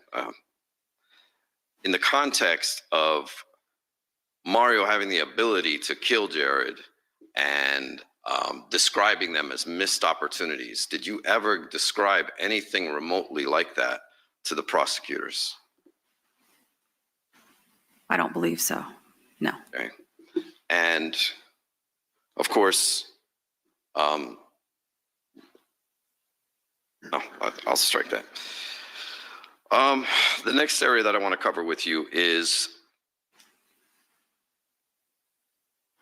about this. About the testimony? Detective Johns testified about there being some delay of killing Jared because of COVID. Tell Judge Kite why that statement is false. I never said anything about a delay in killing Jared because I never had any knowledge of Jared being killed or a plan to kill him. Again, the children had come home from a week at the other household and had told Shanna that Jared was working from home, that he got a different job and he was working from home. Not long after that, Mario had made a statement that he never goes anywhere. Well, neither did anyone else in COVID. Like, it just didn't seem like, you know what I mean? Like, it, Was that statement in reference to going to try and kill him, or? no, that it statement was just in general as the whole, you know, I know where he is at all times kind of a thing. I know where everybody's, I've got eyes. Not necessarily mine, just eyes. Okay. And I guess what I'm getting at, and I want to be clear because we don't know exactly what you said in that room. So I want to be clear about this question. Did any of that have anything to do with Mario having any animosity or intent to harm Jared in any way, shape, or form? Mario didn't like Jared at all. Mario said oftentimes that, you know. But I want you to answer my question if you can. The statements surrounding the fact that he didn't go anywhere. Right. Just, was that in reference to him attempting to go kill him or anything like that, or cause him harm in any way, shape, or form? Or was that just Mario talking about Jared in a general way?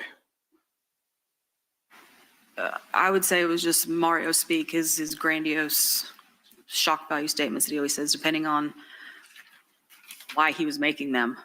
You know, was it a bad week on text? Was it a, you know, it would just depend on the day.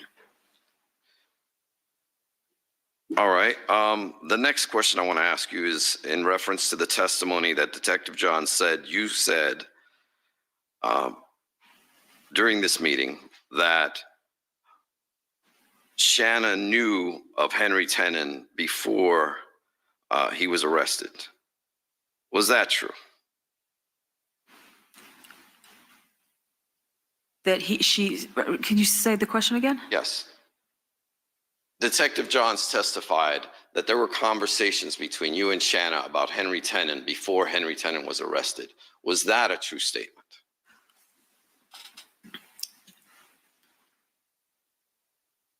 The problem is, in retrospect. And when I say arrested, I'm referring to being arrested for murder. Right. Prior to that. Right. So this is where the disconnect is. And I think part of it might have been my fault with the prosecution. I never knew who Henry Tenen was by name or any, you know, I didn't know who he was until that arrest. I had a conversation with Shanna in the fall after Jared had been killed. She was just telling me that Mario, it was a conversation about Mario, and she said that a guy that lived in the downtown house had been arrested. I never knew his name. I didn't put all the pieces together of who he was until after that was announced and the news started advertising that it was a tenant, which I think that his last name and tenant were maybe caused some muddied waters. So you never knew who Henry Tenen was until it was announced he was being charged with the murder case? Not at all. Okay. So any statements by Detective Johns that those that you knew would be false? They would be false because a lot of times I was answering questions after the fact. So at that point, I knew who he was, but prior to that, I did not. And I'm not sure that I ever made that as clear as I should have, because listening to some of the statements that Detective Johns made, it was obvious that he thought I knew who he was before I actually knew who he was. Okay. Now I want to ask you about Detective Johns testifying about a week before the murder and this Hawaii trip. Are you familiar with that testimony? Yes. Okay. Now,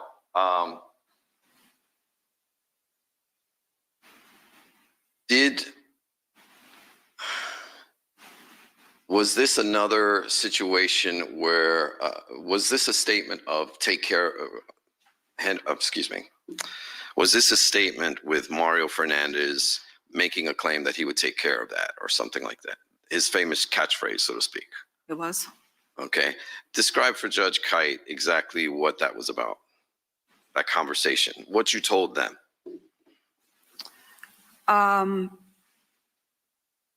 Shanna had called me and told me that they had decided to get divorced. And Mario said, do you want me to take care of him? Or do you want me to take care of him? You know, I don't know him, I'm not really sure. And she said, Jared, and he said, yes. And she said, absolutely not. She said, I choose you. And that was the whole conversation. Okay.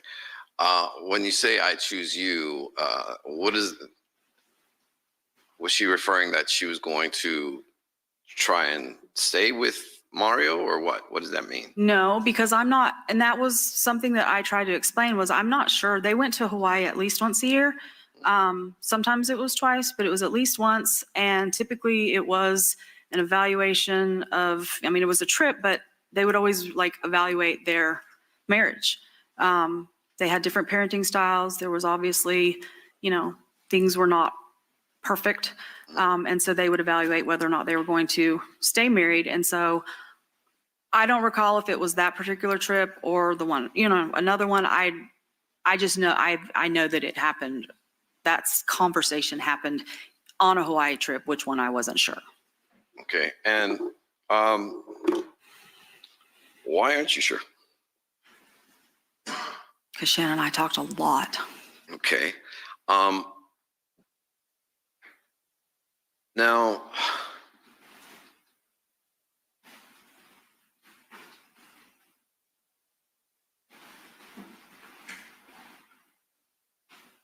then when you also, without getting into what you said before the grand jury, actually, I'll strike that. I don't want to complicate that issue.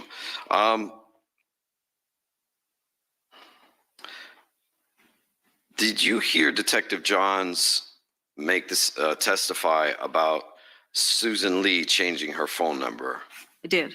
Was that statement true and correct? No. Tell us why that's false. Susan's had the same phone number for as long as I've ever known her, which is like 25 years. Okay. Even when she moved, she never changed it. Now, did you ever explain the context of Mario's catchphrase with Detective Johns about take care of it? Yes. Okay. And how many times would you say you told him about that?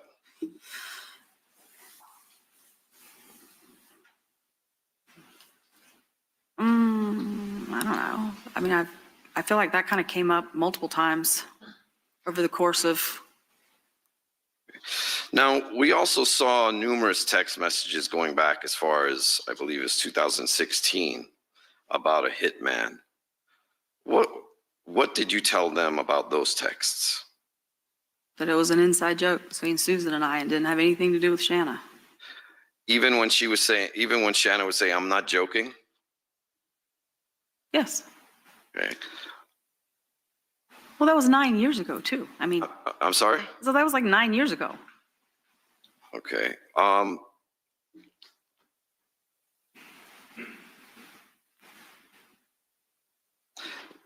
What's the context? We saw text messages about funeral potatoes or casseroles. Can you tell us what was the purpose of that? What's the story behind that? Well, first, let me ask you this. Did you tell, when those text messages came up during the meeting with the prosecutors and the police, did you tell them what that was about? Yes. Okay.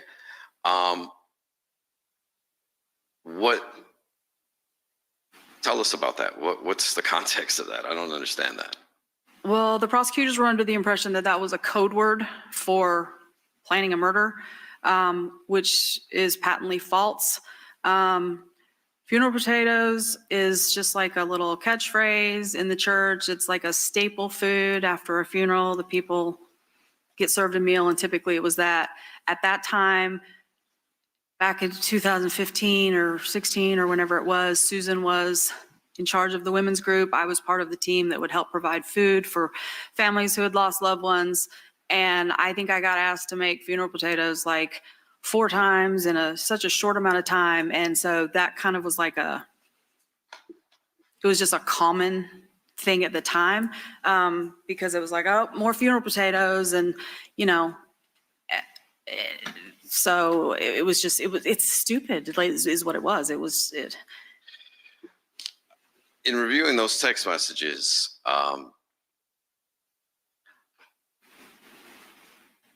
Shanna says some pretty ugly things about Jared. Yes, And fair to say you did too? fair to say. Why are you making these statements about Jared? Because at that time, they were both single.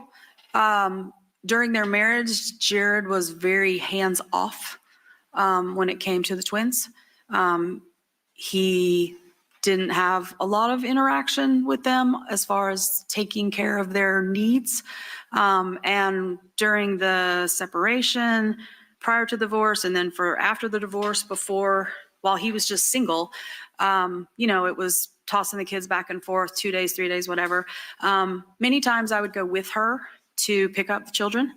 And the children would have gone to him on a Friday, and you're picking them up on Monday morning, and they were wearing the same clothes.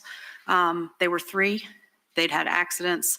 Their clothing had not been changed, even through the accidents. And Let me stop you right there. I want to know really why you're sending these text messages that you would like to see him harmed too, or words to that effect. because it was just more of a, I'm not objecting. This is well beyond the scope of the motion. We don't need to get into this. Her beliefs are irrelevant. Well, it's reference to her statements. Her text messages were admitted where her statements are being made. I'm just trying to get her to clarify those statements that are within the text messages or explain them.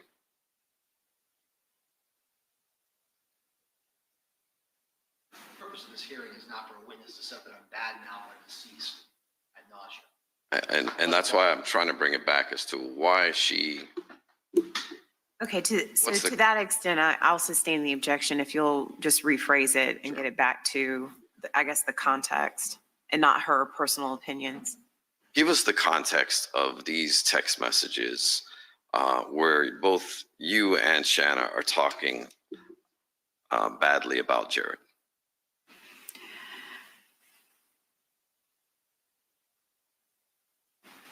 it became obvious that the children their needs were not being met under his care. Let me restrain. Not Let me stop you there. Responsive. Would you, I want to try and lead and see if would you describe, is it fair to say that the two of you were just venting your frustrations with Jared Bridegan when you were sending these text messages back and forth? Yes. Okay. And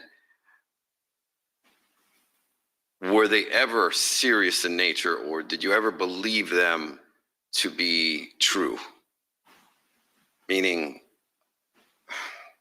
were they ever meant to harm Jared in any way? Were you serious about, I guess, poisoning him with lard and things like that? Were those statements and the negative back and forth between you and Shanna, were they ever did you ever take them to mean that you guys, or you, that there was any intent to harm Jared?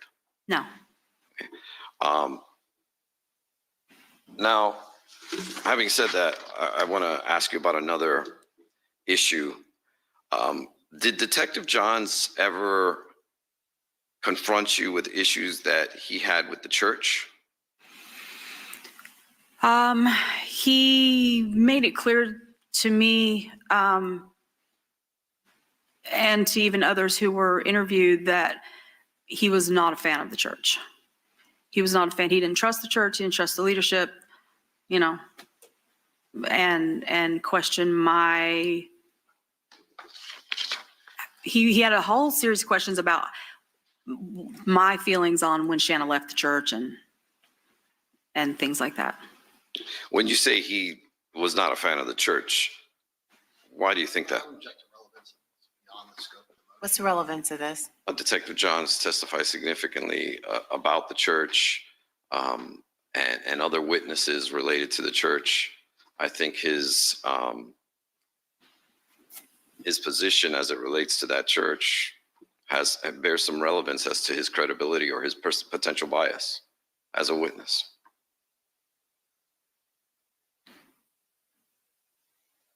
So I mean, this has been months ago, but I recall, give me a moment.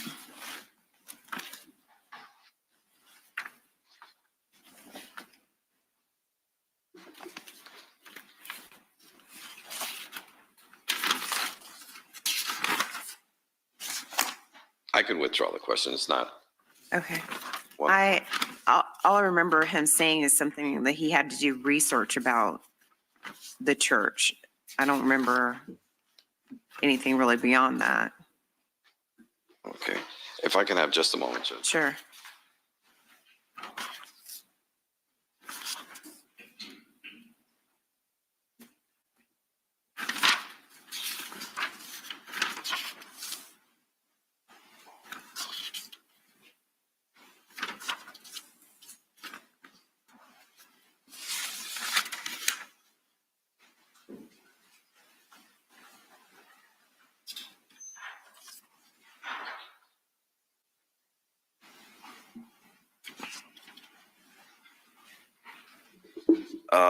Ms. Jensen, the testimony you've given here today,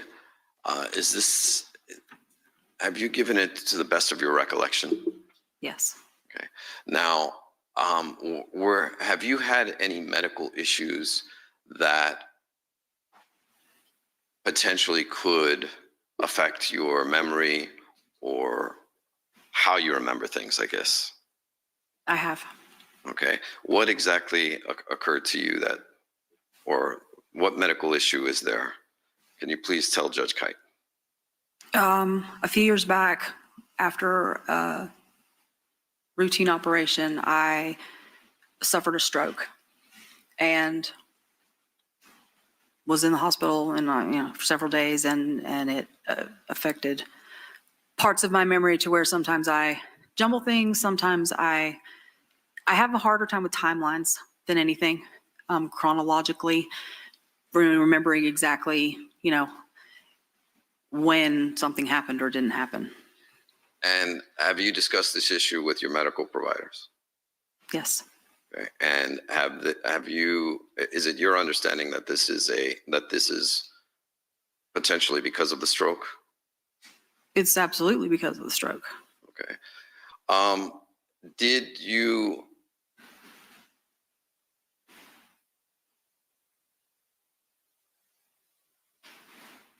at the time of the grand jury, and again, I don't want to get into your testimony, but at the time of the grand jury, did you advise the prosecutors about your stroke?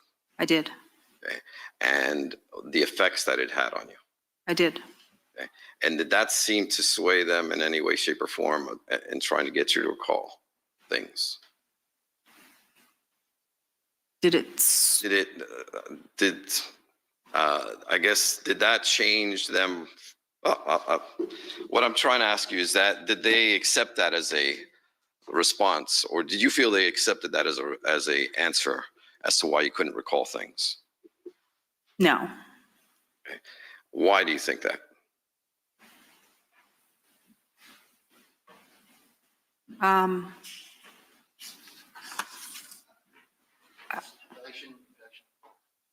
I'll withdraw the question. Okay. That last question, of course. I have no further questions.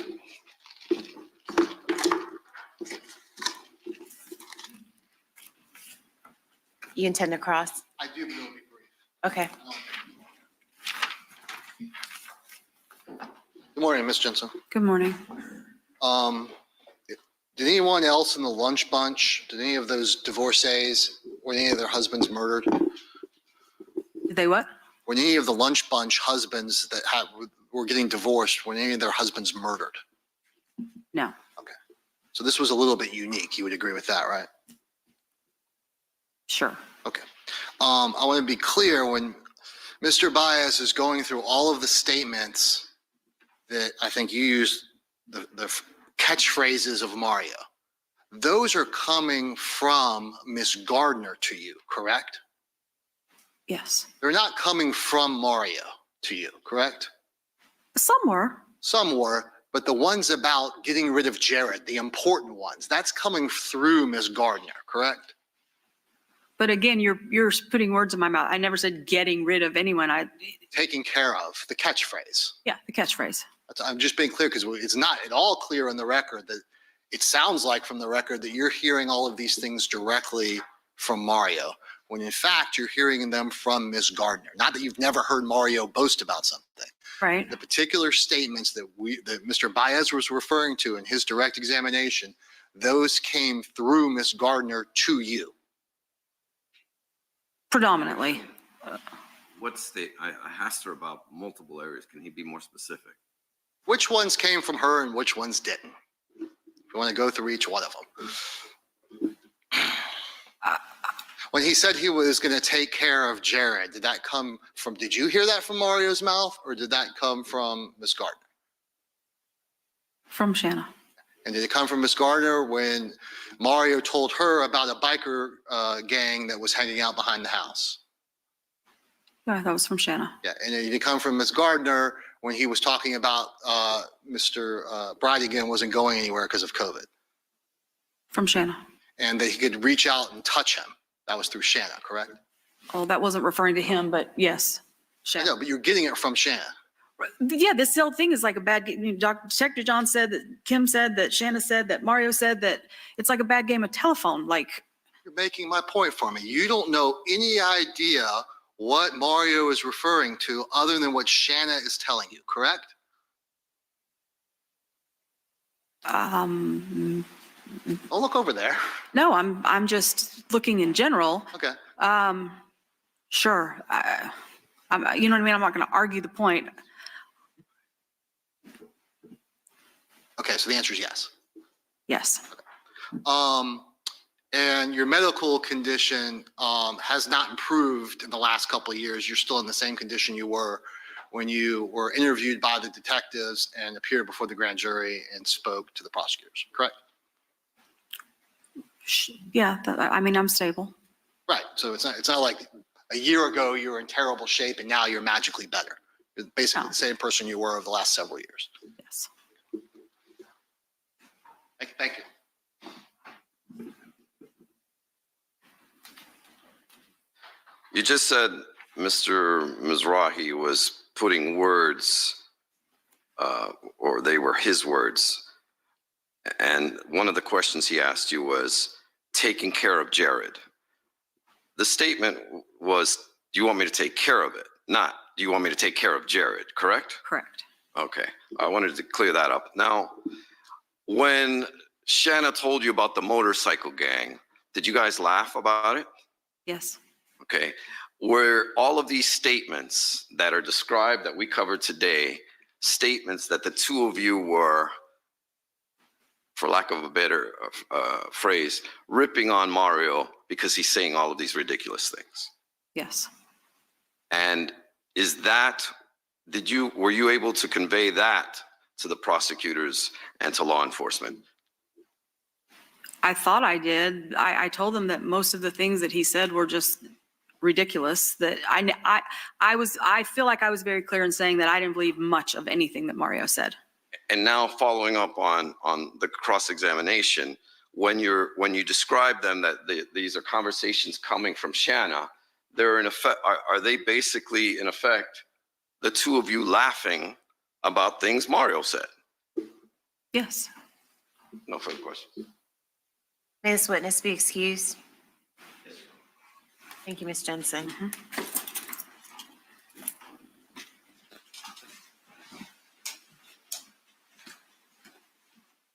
Mr. Bias or Mr. Crody? We have. Yes, Your Honor, just one moment. Your Honor, if that's called Linda Luchetti, I couldn't hear the name. sorry, Linda Luchetti. Linda.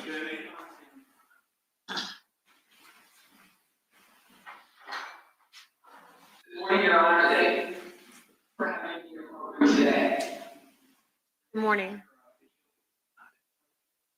Yes. Miss People, why don't you stand at the podium over there so she can see you, okay?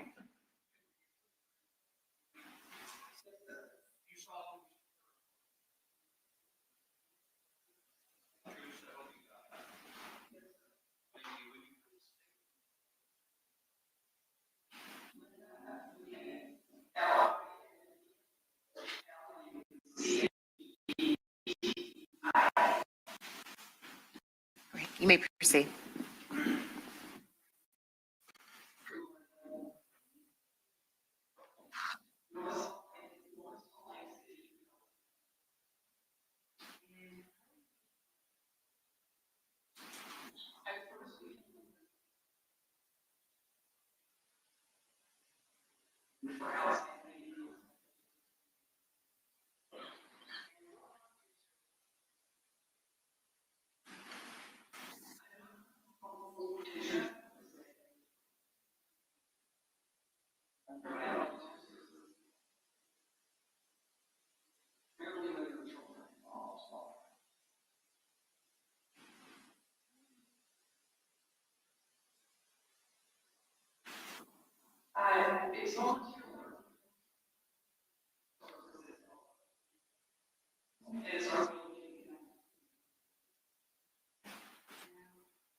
Yes.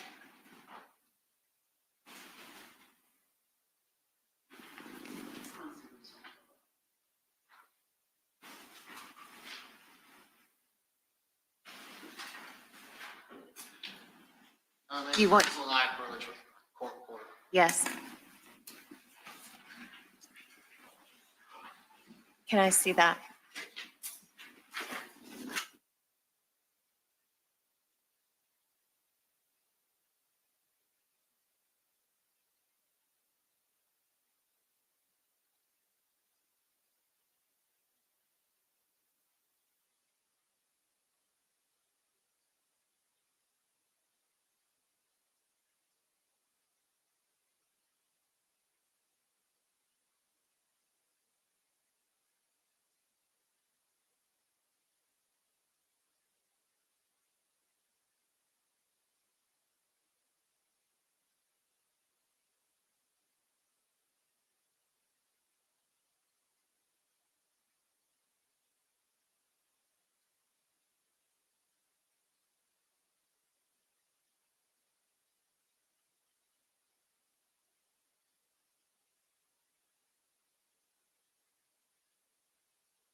There's a small microphone over there. I'll bring it around.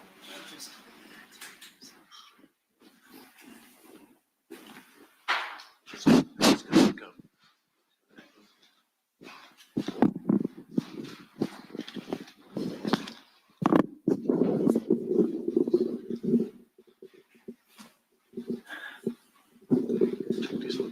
Members of the media, while we're getting reset up, I just make sure, like, try not to zoom in where you're getting portions of the attorney's computers, because obviously they have materials on there that wouldn't necessarily be public disclosure, okay?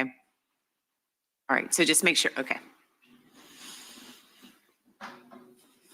Your Honor, defense would move the sworn statement in as evidence at this time, as a defense exhibit.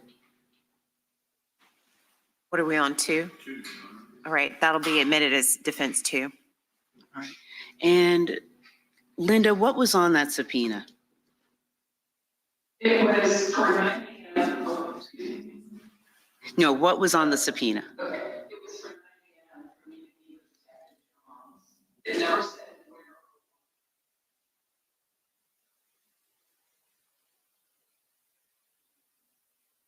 And then what were your feelings when you received that subpoena?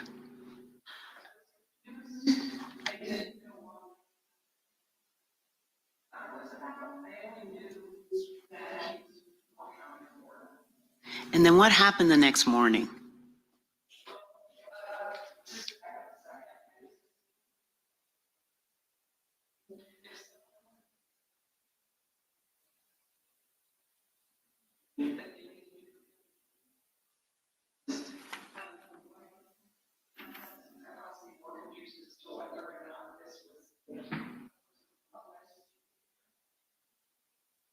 So then the next morning at 9 o'clock by that subpoena, what happened?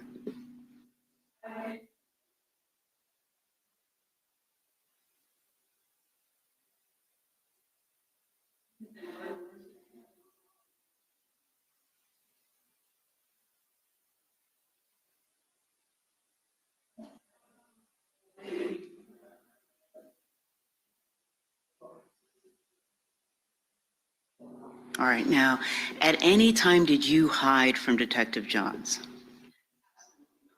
And were you willing to speak to Detective Johns?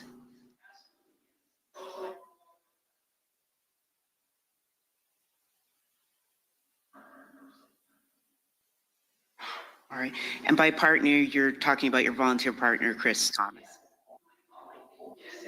Okay, now, did you see the recording of the hearing before Judge Kite where Detective Johns testified last May? And how were you able to see that? And what were your thoughts on that hearing?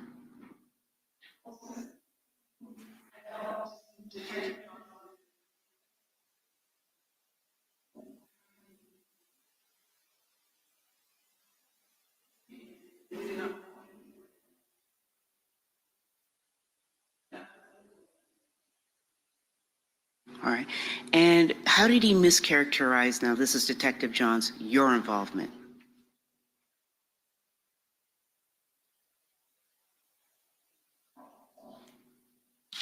At any time were you running, I believe the quote from Detective Johns was running frantically around the front of your house to hide. Is that accurate?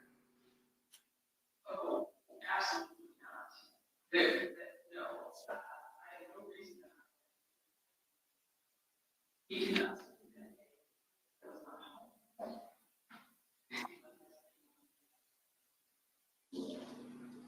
All right. And what were your feelings about his visit to your home that day? I felt like it just wasn't comfortable. Like he was.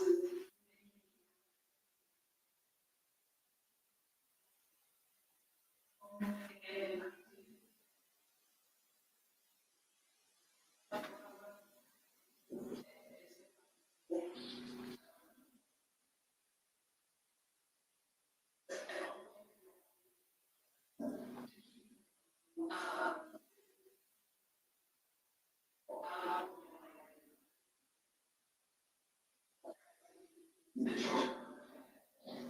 Now, after you viewed that testimony on the internet, what did you do?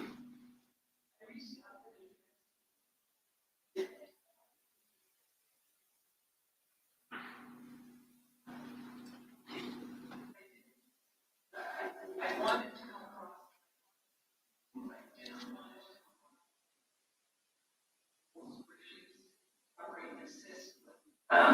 To check this.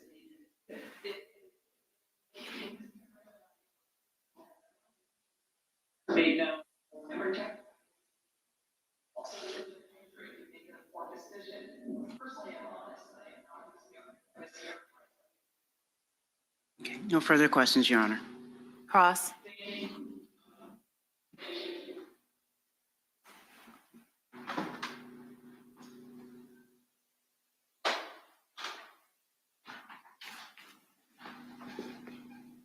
Good morning, Ms. Luchetti.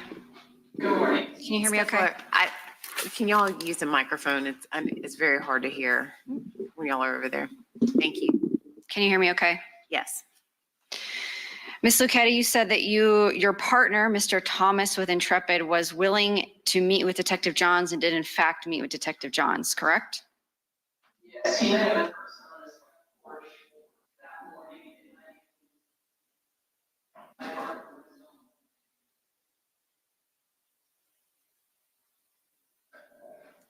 And are you aware that Mr. Thomas actually refused to grant an interview with Detective Johns or with the state attorney's office?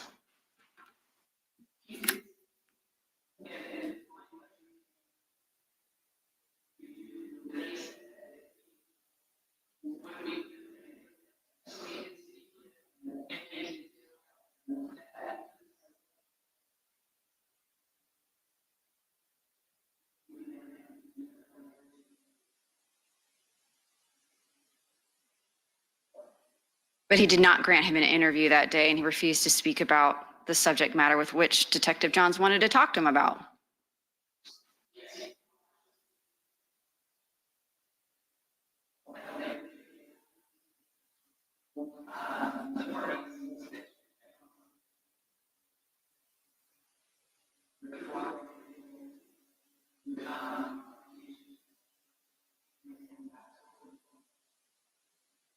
After he retained a criminal defense attorney and required the state to serve his criminal defense attorney with subpoenas.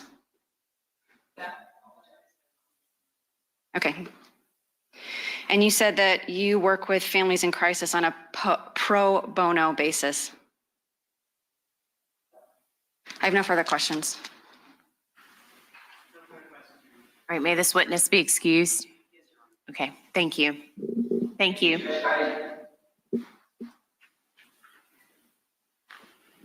So all we have left is argument. I'd like to take a brief recess if we can set up PowerPoint. Sure. All right, we'll be in recess for how long? 10 minutes? Let me see the lawyers on Moore.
Were y'all able to?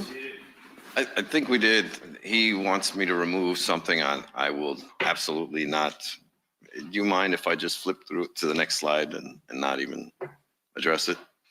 I'm still going through it, Your Honor, but that's fine. We can begin. Okay.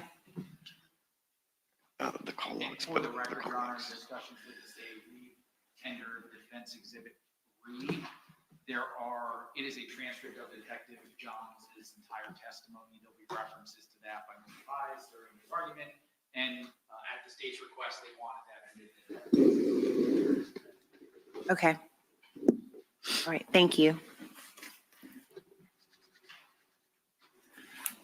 Please, the court. Yes, thank you. There are several issues, so I'm going to try my best to do it chronologically for the court, and hopefully it would certainly sound a lot more fluid if I do it that way.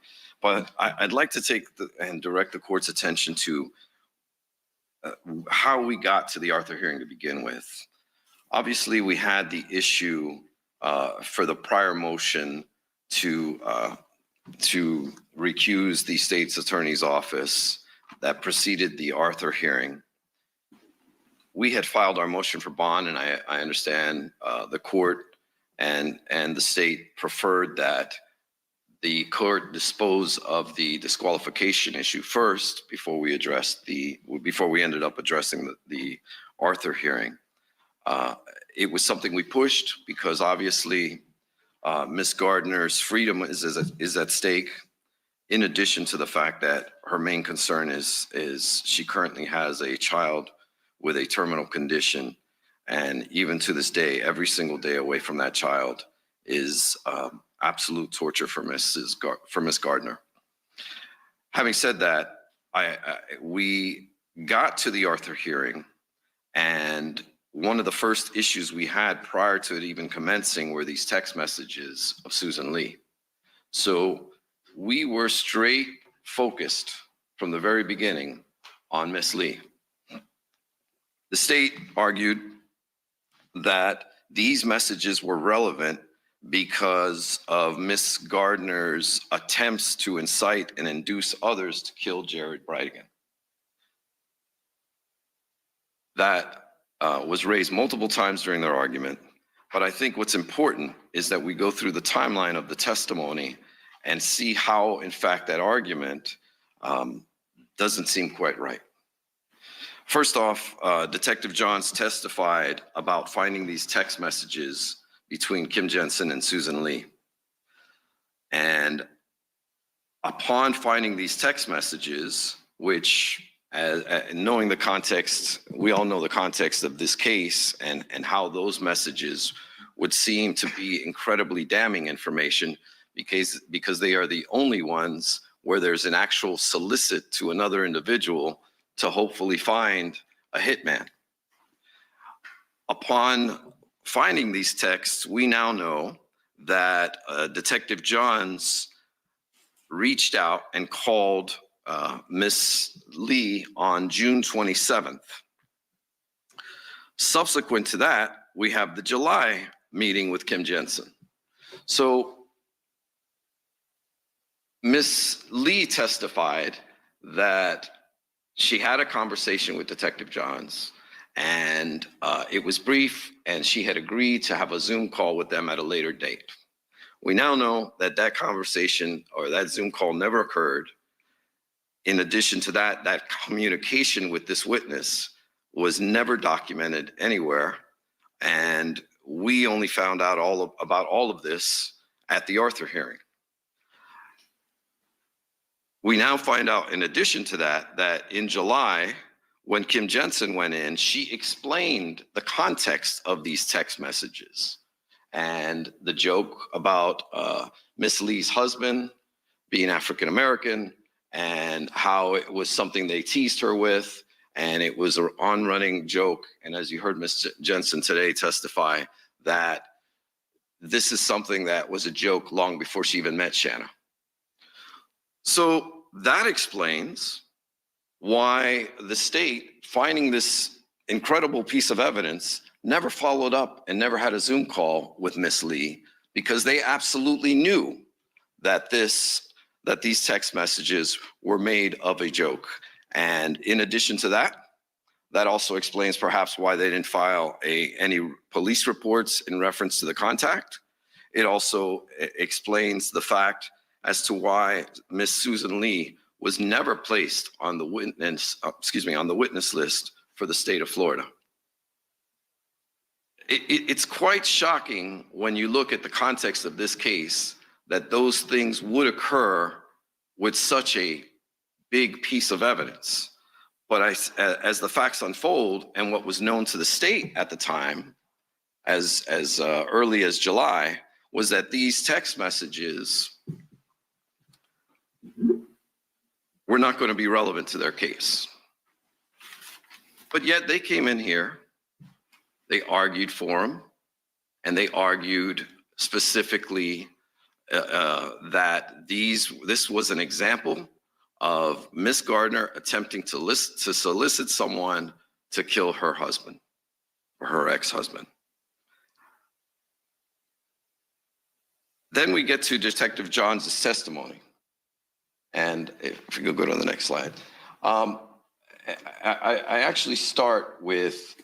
Mr. Bias, hold on. Just Sure. a minute. And Judge, I'm not going to be reading or referencing the entire. I can't see this on my screen for some reason.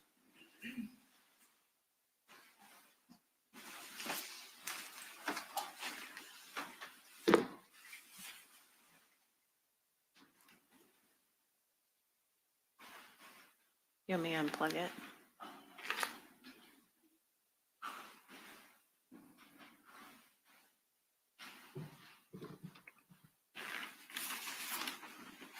All right, sorry about that. Sure, no problem.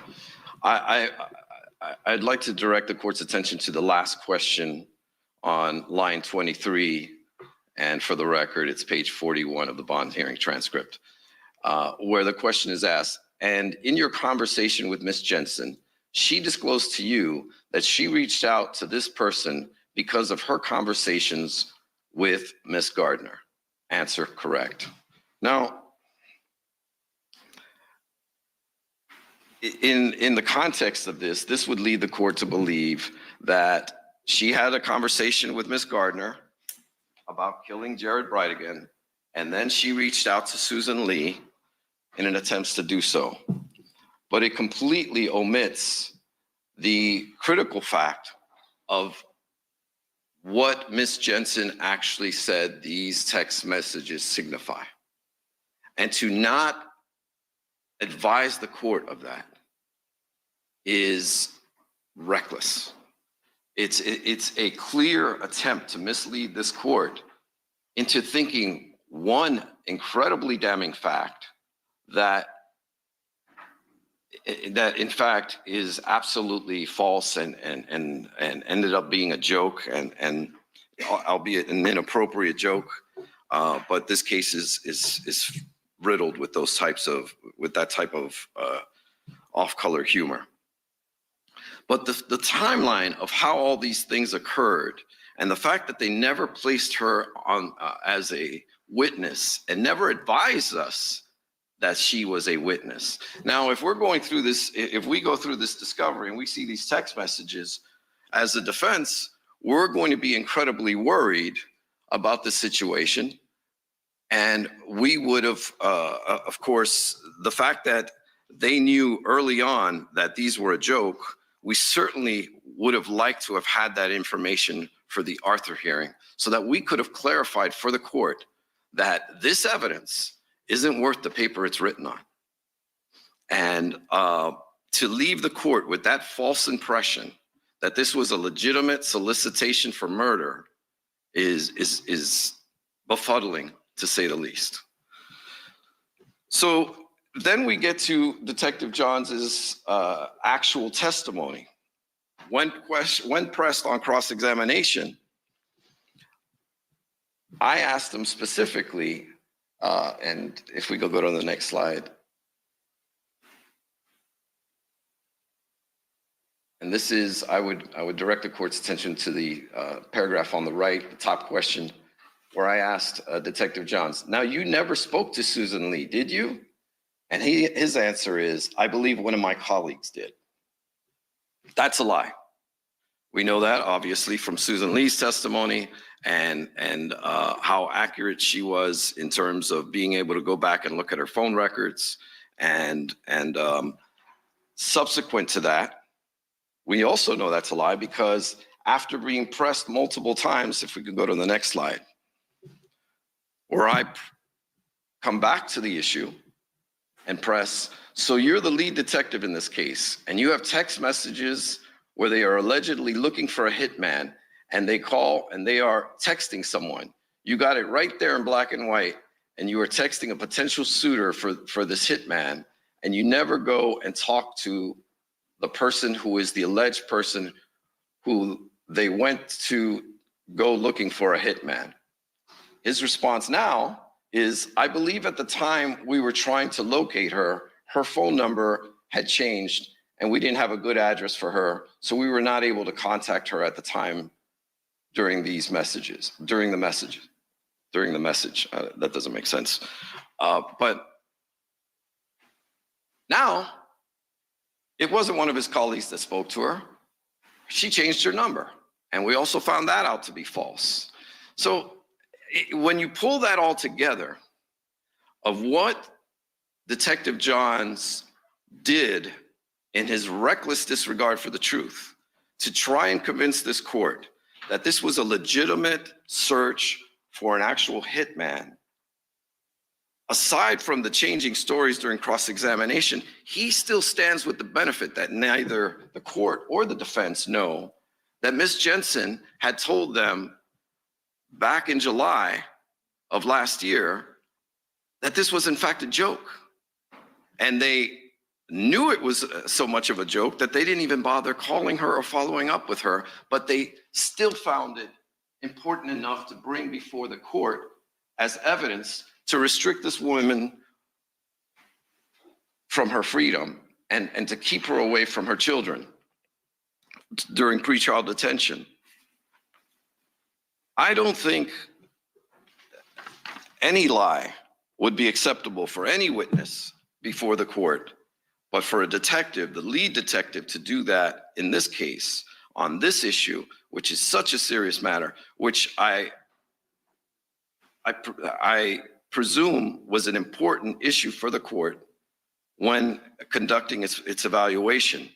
My cross-examination was only as successful because I didn't have this information to perhaps paint Detective Johns as either sloppy, negligent, or not fully prepared, because that's the best I could do with the information that I had. I pressed him, he changed his story, but at the end of the day, this is still a search for a hitman with Susan Lee's husband. It is not, I could not convince anyone otherwise because of the facts that these text messages look pretty damning. But yet, of course, as you know, both witnesses, both people who were actually behind the text messages were able to clear that matter up for the court and the defense at that point. But it wasn't until seeing this issue where Susan Lee is actually watching this and realizing what a gross miscarriage of justice that this was, that she literally went out and hired a defense attorney and then had that defense attorney reach out to the defense and clear up the matter for the court. We don't usually have that benefit. And this is textbook lying and hiding the ball by Detective Johns.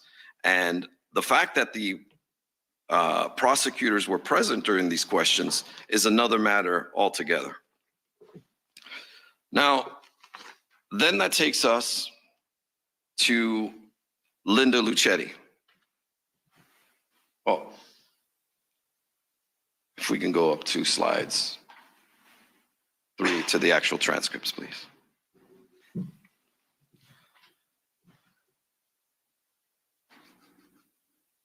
Ms. Stifler is questioning the witness at Mr. Detective Johns at this point and says, did you make attempts to speak with Christopher Thomas and Linda Luchetti and other members of the Intrepid Crisis Management firm? Answer, myself and one of my colleagues flew in an attempt to speak with them and they avoided us. That, as Ms. Luchetti testified to today, would cause serious doubt on that statement. Question, can you be more specific about your attempts to and their avoidance? Answer, well, Ms. Luchetti was running frantically around the front of her house as to hide from me, so I couldn't see, and she was in her house. Mr. Thomas was not in the office. I went to his residence and he had his wife answer the door a couple of times to avoid speaking with me.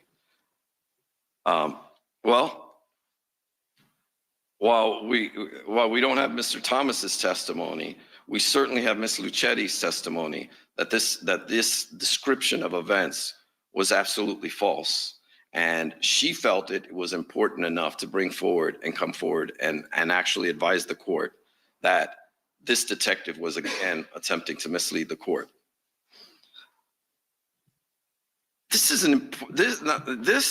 fact of trying to avoid a witness is one thing. And then you have the fact that they actually they gave, the next slide, while in Utah, Detective Johns gives a Florida subpoena to a citizen in Utah, for which, as we know, this is not how it's done. And in addition to that, he has no authority to give a subpoena to a witness to appear in Utah. He has no such power. And then changes the date on it, as you can see, to a specific date and time for the next day, and then doesn't show. Never keeps his appointment with Ms. Luchetti. So Detective Johns' characterization of that part of the testimony is completely false, and there's a reason why. And it takes us back to the issue of the truck. Detective Johns' attempt to discredit Ms. Luchetti and her associate is kind of bootstrapping and covering up the main issue of what they attempted to do during the hearing, which was they specifically presented that on the night of Henry Tenon's arrest, that the next day there were a flurry of phone calls to this PR firm and to her attorneys. And as you know, and if we can go a couple of slides after the transcripts, here is the statement. And to be specific, and this is Ms. Stifler's question on line 13, and to be specific, Ms. Jensen told you she had conversations with Shanna Gardner about Henry Tenon, and those conversations before or after Henry Tenon was charged with the murder of Jared Bridegan. Answer, those were before. Question, so before Henry Tenon was publicly named as an individual involved in the murder of Jared Bridegan, Shanna Gardner and Kim Jensen had discussions about him. That's correct. And they had these discussions about owning the truck. That was one of the areas where they tried to mislead you into thinking that Shanna Gardner knows that Henry Tenon's truck was used in the murder before anybody else knows. So she must be the mastermind behind all of this, because she knows about Henry Tenon and his truck being used in the murder before the police ever make it public during their investigation. But this is not the only time they attempted to get that fact before the court. If we go to the next slide,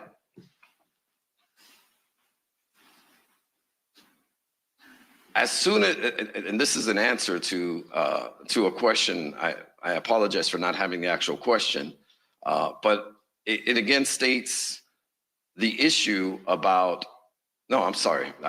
I'd actually direct the court to line 21. What did she say Ms. Gardner relayed to her? And this is to the PR firm, that their tenant had been arrested and that the tenant owned the truck that the police were looking for. Again, this is this fact, and it was brought up multiple times by Ms. Stifler to try and convince you that there's no way Shanna Gardner would have known or should have known that Henry Tennant's truck was used in the murder. But we know it, but later on during cross-examination, I was able to clarify that. But again, here's another transcript on the next slide, please, where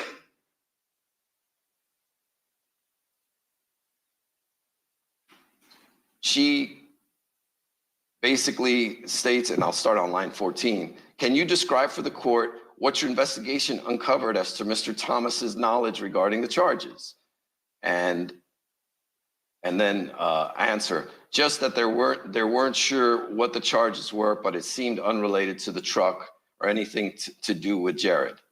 Question, and again, I like the way she keeps using the word and again, and this is Ms. Stifler telling you again and again and again that at the time these messages are being sent, nobody other than the people who hired Henry Tennant would know of his existence as to a link to the murder of Jared Bridegan. Correct. Other than the Jacksonville police. Correct. I don't know how that's done. And it's multiple attempts to try and convince this court of a false fact. And normally I wouldn't say anything. I would put this one on Detective Johns, but this is a question, a leading question that states all of these facts as if they're true and they know them to be true. But in fact, they are false and they know them to be false. The next issue, if we go to the next slide, this is one of their slides. And this is a slide that they use to convince the court that this is the timeline of events of the flurry of calls about Tennant's unrelated charges.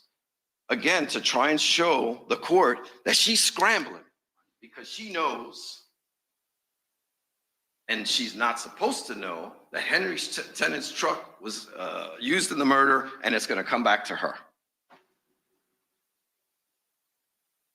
And these times, I would submit to the court, are times that are taken from the timeline of this case and have been used, if we go to the next slide, in their probable cause affidavit in the support for application authorizing the interception of a recording device. Basically, one of their phone taps, they use this timeline specifically and these dates and times to lay out what occurred on that day.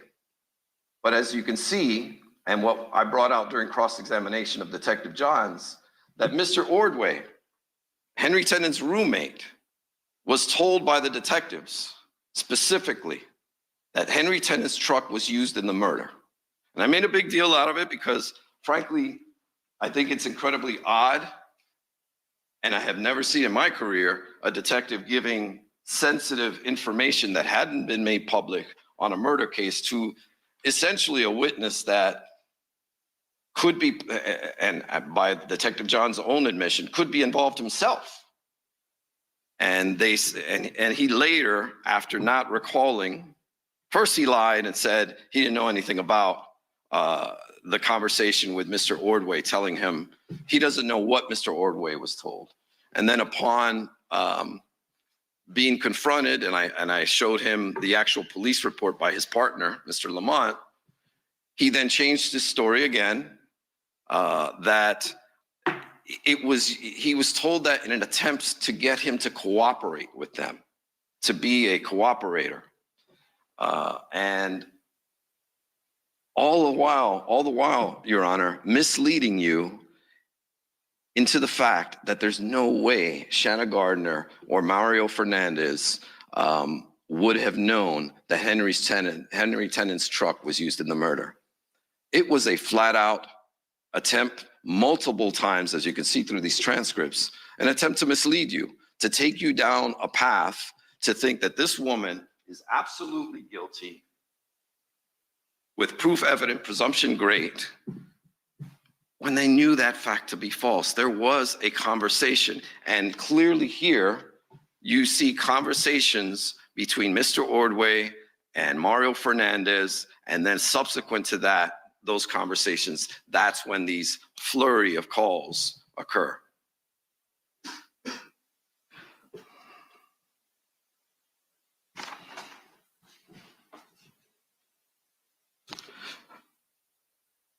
Now,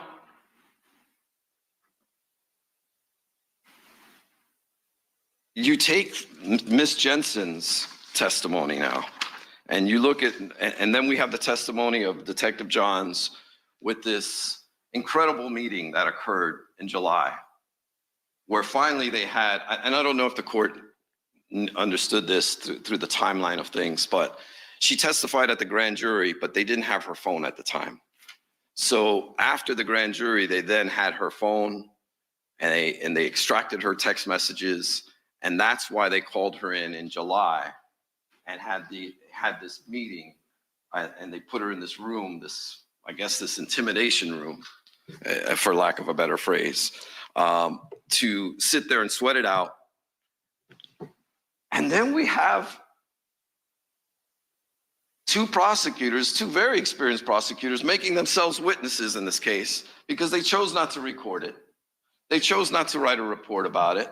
Well, they can't write reports, but they chose not to have a police officer present, 3 members of the state attorney's office alone for, as you heard Ms. Jensen describe, confronting her with text messages, asking her statements about critical facts in this case, and she is giving them information that a lot of these things were jokes. That's the way we talk. That's a catchphrase, giving all of this exculpatory information that could help Ms. Gardner's cause to get a bond at this Arthur hearing, that could help me cross-examine this witness a lot more. And we were denied that as well at that very critical stage of these proceedings.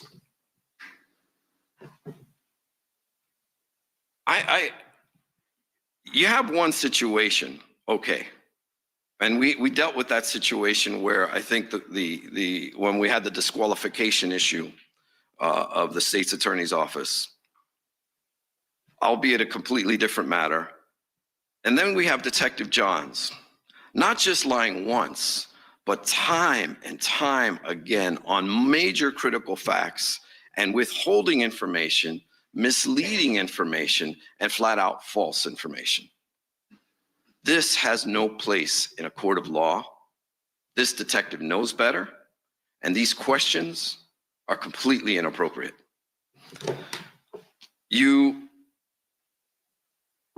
And it was riddled throughout the entire Arthur hearing. One misleading fact after another, after another, after another. And as you heard Ms. Jensen describe, all of these explanations occurred without anyone documenting anything now. Now, I am stuck with a situation where do we now have to list Mr. Mizrahi and Ms. Stifler as witnesses? Because Ms. Jensen clearly has a different take of what she told them than they do. And perhaps the summary might be enough for us, perhaps not. But the fact of the matter remains is we've got a big, big problem here. If they intend on using these text messages, I want to know what this critical witness said specifically to law enforcement, but I have absolutely no way of doing that unless I call one of these prosecutors to the stand, for which we never want to do. Then comes, I would say I saved the biggest flat out lie for last. And I go back to the court's order where the court simply followed the money. It's where they started with their case, and they showed you slides. If we can bring up, the court may recall this $5,000 transaction on March 15th from Shanna Gardner Irrevocable Trust. This incredibly damning piece of evidence was presented, highlighted here in a red box. And then the next slide, if we go to the next slide, we then show the transfer on April 26 from Shanna Gardner Irrevocable Trust. So you got one in March, one in April. And then they showed you other bank statements. If we can go to the actual Henry Tenon's standard checking statement.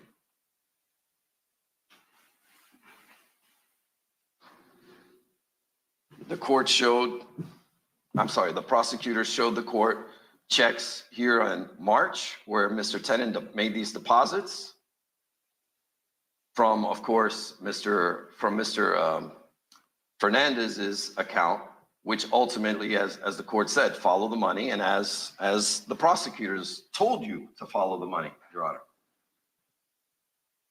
And then we had the actual checks. These are, again, I'm using the state's PowerPoint slides to show you the actual transactions where they tied it all together nice and neat in a bow for you. If we can go to the next slide. And I'm showing these for just to, as demonstrative so that the court can recall this portion of the state's presentation. So we have all of these statements, sign, seal, deliver. As ridiculous as the assertion was that this man committed a murder with no money up front and $5,000 later on of the $150 that he was promised. Okay, it still looks very bad for us.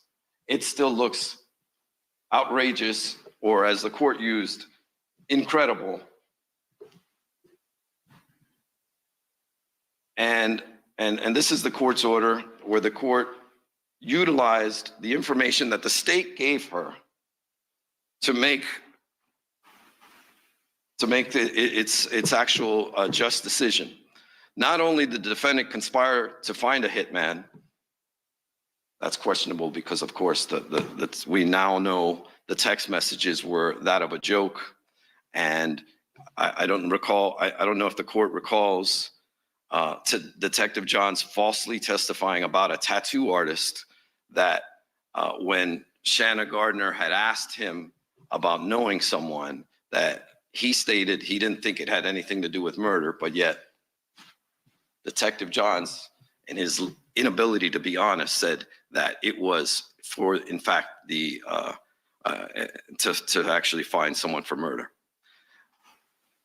But she also funded the cost. The $5,000 sent to Tenon as the first payment for killing her ex-husband came from her trust account. Following the money, Fernandez transferred the money from the trust account to the LLC that they co-owned. Ultimately, Fernandez wrote a check from the LLC to pay Tenon for the murder. Defendant argues Fernandez had complete control of their finances and she was unaware of his dealings with Tenon. The defense argument is incredible considering the evidence. Now, I want to go back to the very first slide so we can follow the money once again. Can we go back to the first slide?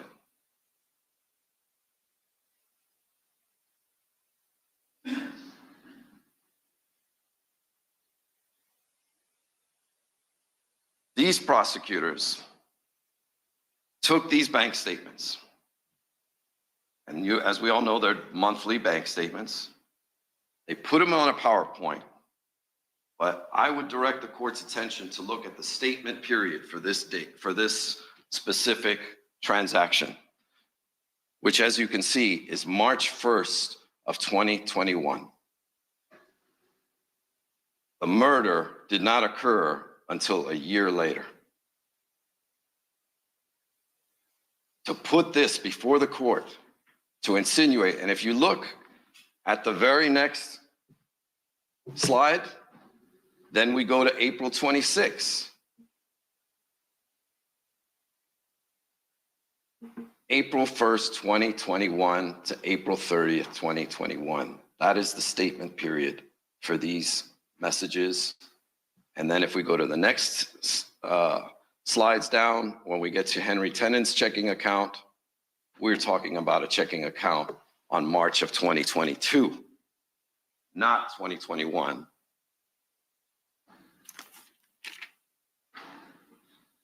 They want you to follow the money, Your Honor, but they want you to follow their path to the money, which clearly is false and absolutely misleading and has no place before this court. You take this and each and every one of Detective John's lies and all these issues, one after another, after another, after another. It's shocking that we have so much to criticize and so much to point out. But if you even just take this issue here, everybody knows you get your monthly statements. They had to look at March of 2022 and April of 2022 because that's when the murder occurred. And that's when Henry Tennant's telling him he got this money. And it's true, he did get money, but it didn't come from the Shanna Gardner Trust. So what I find even shocking, more shocking, is you got to go back. Okay, well, we don't have any money coming from Shanna Gardner. That's how they tie Shanna Gardner to all of this, through the money. And if you look at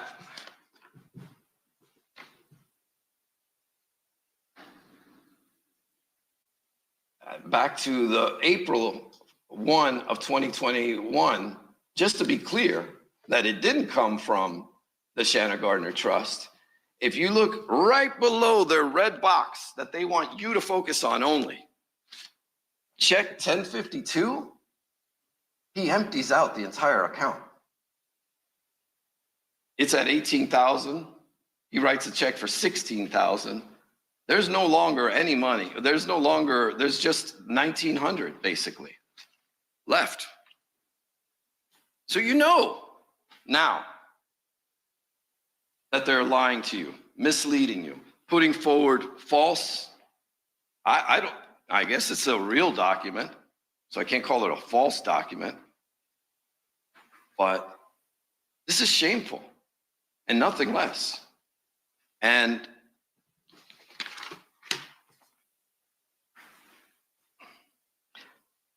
again, it's the only thing, it's what specifically ties Shanna Gardner to these checks and to this money. And just like the truck, where they try to mislead you on that, and just like with the Susan Lee text messages, where they try to mislead you on that, and well, they don't only mislead you, they misled us. We had no ability to defend her on a lot of these issues. And the court knows, look, I think I could have caught it during the hearing, but I'm focused on my cross. I'm focused on what's going on. There's a million things. As a trial lawyer, the court knows there's millions of things, and to go through a detailed bank statement and to be able to pull that out is quite difficult. And then there's this fact. Your Honor, I looked for the actual April and March bank records for this account in the discovery, upon discovering this, and we do not have them.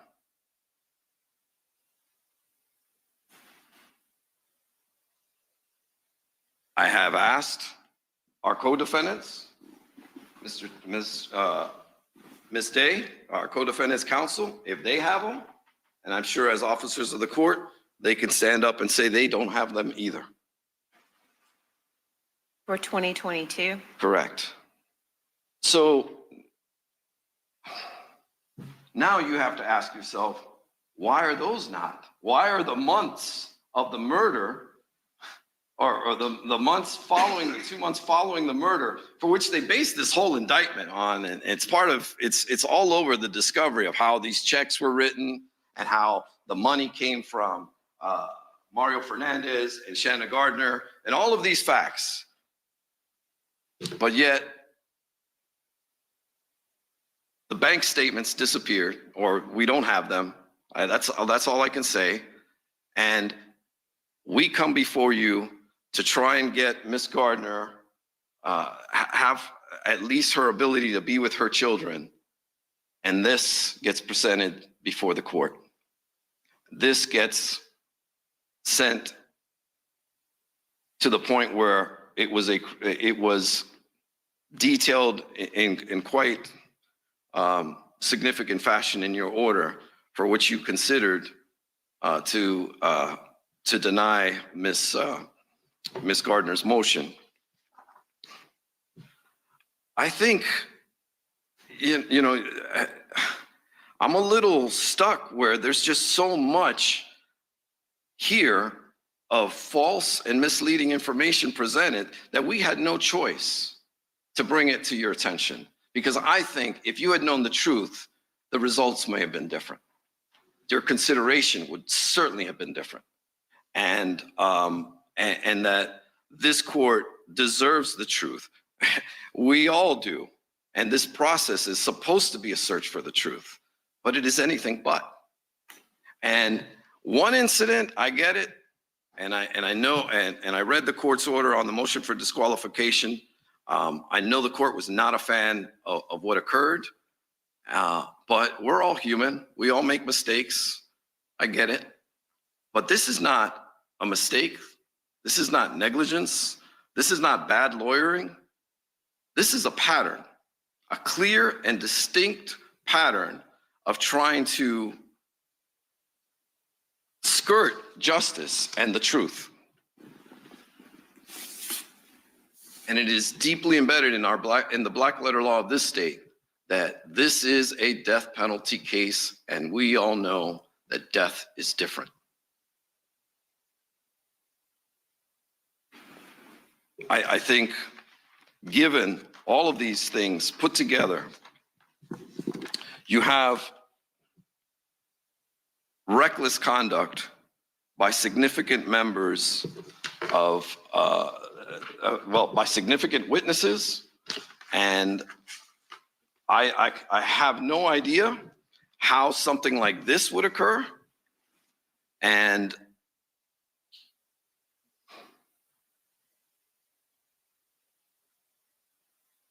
I can be frank with the court and tell you, upon finding out this information, one of the things that we considered would be knowing that maybe this won't make a difference, and maybe it's best to sit on this card and utilize this during the trial. But it's not, upon discussion and consideration, it's not our job to subvert the truth. It's our job to work towards it. And I don't think we could have sat by and allowed you to think one thing and to be misled under these circumstances and not say anything.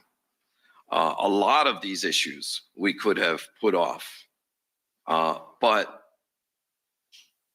it's the false statements, the withholding of critical information from the defense, information that's favorable to Ms. Gardner. It's like a cancer that is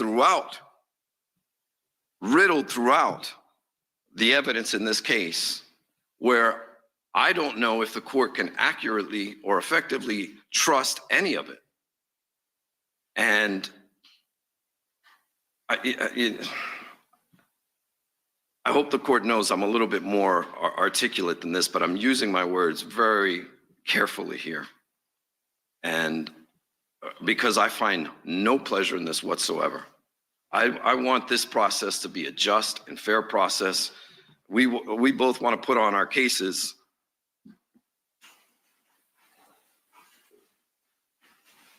But I've taken an oath, and I cannot stand by and allow this to happen without calling it out.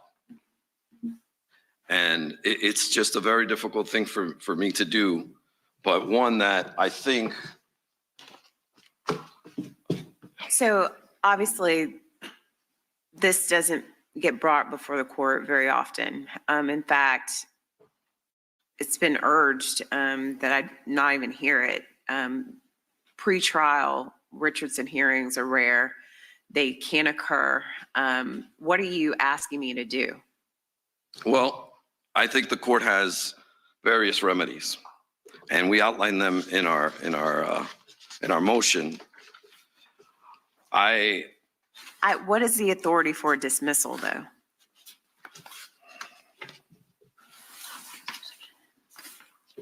So let's say I take the position you want me to. I don't know of any authority that gives me that ability to sanction that way. When things are happening pre-trial, the law that I've read is it's exclusion most of the time also is cautioned by the court, and that's a remedy asked for in the motion. So in light of what you've explained to me today, if I were to see it your way, what do you want me to do?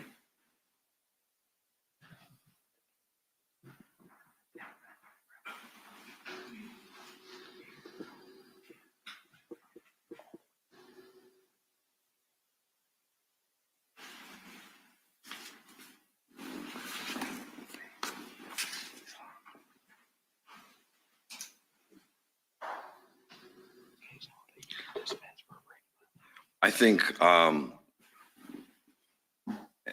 we're going to pull the exact issue or pull the exact source on this, but I believe that either the rules of procedure or case law give the court the authority and the ability to fashion multiple types of remedies in a case up to and including dismissal. It's a rare remedy. It's rarely granted. I recognize that. But we're really talking about some rare conduct here. And I think for us, obviously, there's a hierarchy of remedies that we would seek. And we certainly do not want to take that off the table in terms of what the court should do. You know, I stand in the shoes of a criminal defense lawyer proudly. And my first reaction would be, yes, this case should be thrown out. It should be tossed because at this point, it has been so infected, even from before when the case started, when you've got lawyers coming in here, smart lawyers who had the forethought to think, hey, there's some devices with attorney-client privilege that you shouldn't be viewing. And they actually were granted, they went through this whole extreme thing, and I'm not gonna, restate all of what occurred previously, but all of those things occurred to make sure fair play and justice occurs. And that occurred, okay, we had the ruling on that, but the conduct continues. And you've got a detective serving subpoenas in Utah where they have no authority to do that. It's essentially a crime. It's a misdemeanor to present something as an official subpoena when in fact it is not. So how do we have a trial with the lead detective continuing through this course of conduct and all of these things occur, secret meetings occurring without being recorded with arguably the most important witness of the case, describing the only piece of evidence in the case that implicates Ms. Gardner? Again, I understand I understood the court's conclusion after being misled with all of these different things, but she's nowhere near the scene of the murder. She is married to an individual, yes, but we didn't go through text messages of Shanna Gardner telling Mario how much she wants him killed or anything, even way back when they first met. You know, since if these text messages are not stale, there should be things in there that specifically are related to Mario Fernandez and Shanna Gardner, but there's no such thing. You didn't hear about any of that or any of these other individuals. So it's a mess. For lack of a better phrase, it's an absolute mess. Now, in that hierarchy, yes, we would ask for exclusion of these text messages. You've got to do something to stop this type of conduct. Okay, and I'm just a blanket. I'm not calling anybody's names out, but governmental conduct. The only way you can prevent that from happening again is through sanctions to prevent them. And the courts have determined exclusion to be one of those, to be an actual remedy for that cause. And the cause is our government should not be doing this to any citizen accused. Our government should not have detectives on the stand lying to a judge and going off in other states and serving subpoenas that aren't valid and committing misdemeanor crimes over there. And then just one piece of evidence after another that is just a flagrant attempt to mislead the court.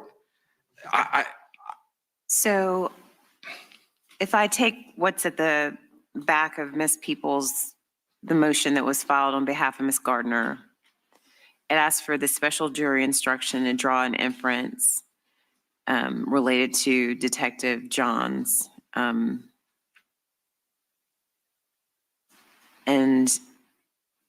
I'm familiar with that based on, generally that comes when there's a specific destruction of evidence. It's a negative inference instruction. So the defense is requesting that potentially, but that's later on down the line. If you were to ask for that. Exclusion of text messages, exclusion of any statements made by Ms. Gardner.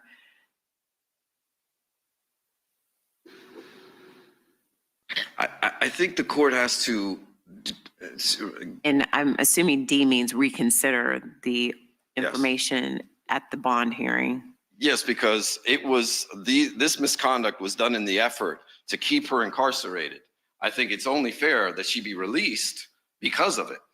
Otherwise, you know, when it has to be a remedy strong enough to prevent them and to discourage them from doing it again. That Then didn't again, occur. you ask for disqualification. Correct. When we did the disqualification, it's interesting because when that argument was going on, I had the ability to observe most of it, if not all, and I don't think they were worried one bit that they was going to be that they were going to be disqualified. Mr. Mizrahi came up there. He didn't have any notes, any case law, it was quite clear that they didn't feel that this was much of enough to warrant anything, and that nothing was going to happen to them. This is much more serious. I can't conceive. I'm having a hard time arguing, because how could they sit here and present this evidence to you and attempt to mislead you and take you down this path where it's shocking, to say the least. And it has to be a shocking response from the court to prevent them from doing it again. If Susan Lee would not have been watching, we would not have been able to bring this to your attention. If Kim Jensen was not watching, we wouldn't have found out until much later on, and who knows how her memory would have been affected as to what occurred on that specific situation. But they all, and even you got a woman in Utah who's watching too, and everybody's outraged by Detective Johnson's testimony and mischaracterization of the facts, his reckless disregard for the truth, to the point that they're coming forward But for these cameras, a citizen accused would be helpless to respond. And we would not have the ability to respond at least effectively. Well, it certainly wasn't effective enough because our motion got denied. So I think, I think I think it's quite obvious this is a serious issues, serious conduct. And again, death is different. We have those marching orders with death penalty cases that while we follow the same rules, the consequences are so much greater. So we have to be that much more in line. We have to follow the law that much more, that much closer. And extra attention needs to be paid and extra diligence needs to be done, especially from ministers of justice. I think if I'm not mistaken, the U.S. Supreme Court in Reed was quite clear about our roles in this system. My role is that of her advocate, to be her voice. Their role is to seek the truth, to be ministers of justice, and to not put forward this type of evidence, to not support this type of conduct, and to not be a part of it in any way, shape, or form. That's why they're granted this incredible, awesome power of discretion. They don't give that to just anyone. So if they have the discretion to not only charge someone with murder, but to actually ask for the ultimate penalty of death, there comes with some response. That comes with a lot of responsibility. And I think that responsibility has fallen. They have fallen very short in terms of their responsibility in that matter. And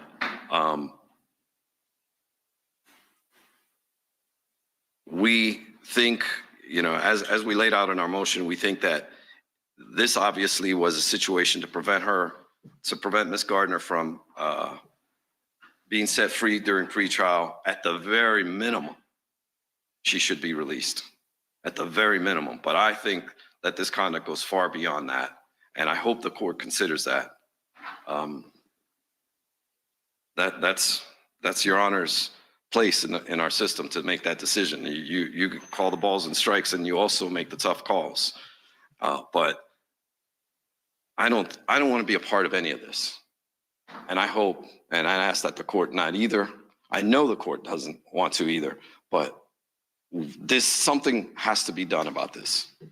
And again, I apologize for my lack of fluidity here in terms of my arguments, but I don't make them lightly, and I don't want to say specific names or things like that.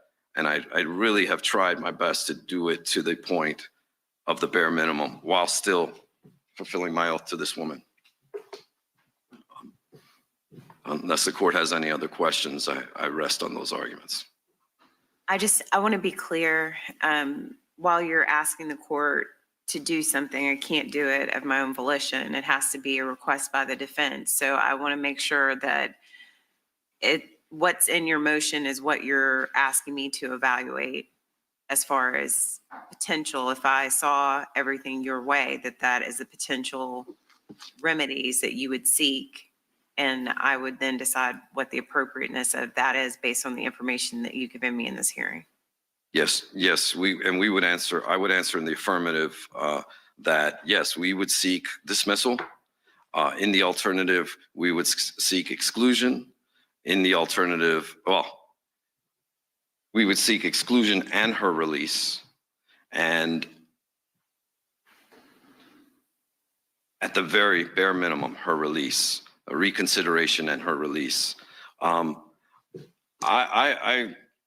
have hesitated saying this before, and I know I know the court has seen that hesitation before, but I haven't been shy about it either. And I think that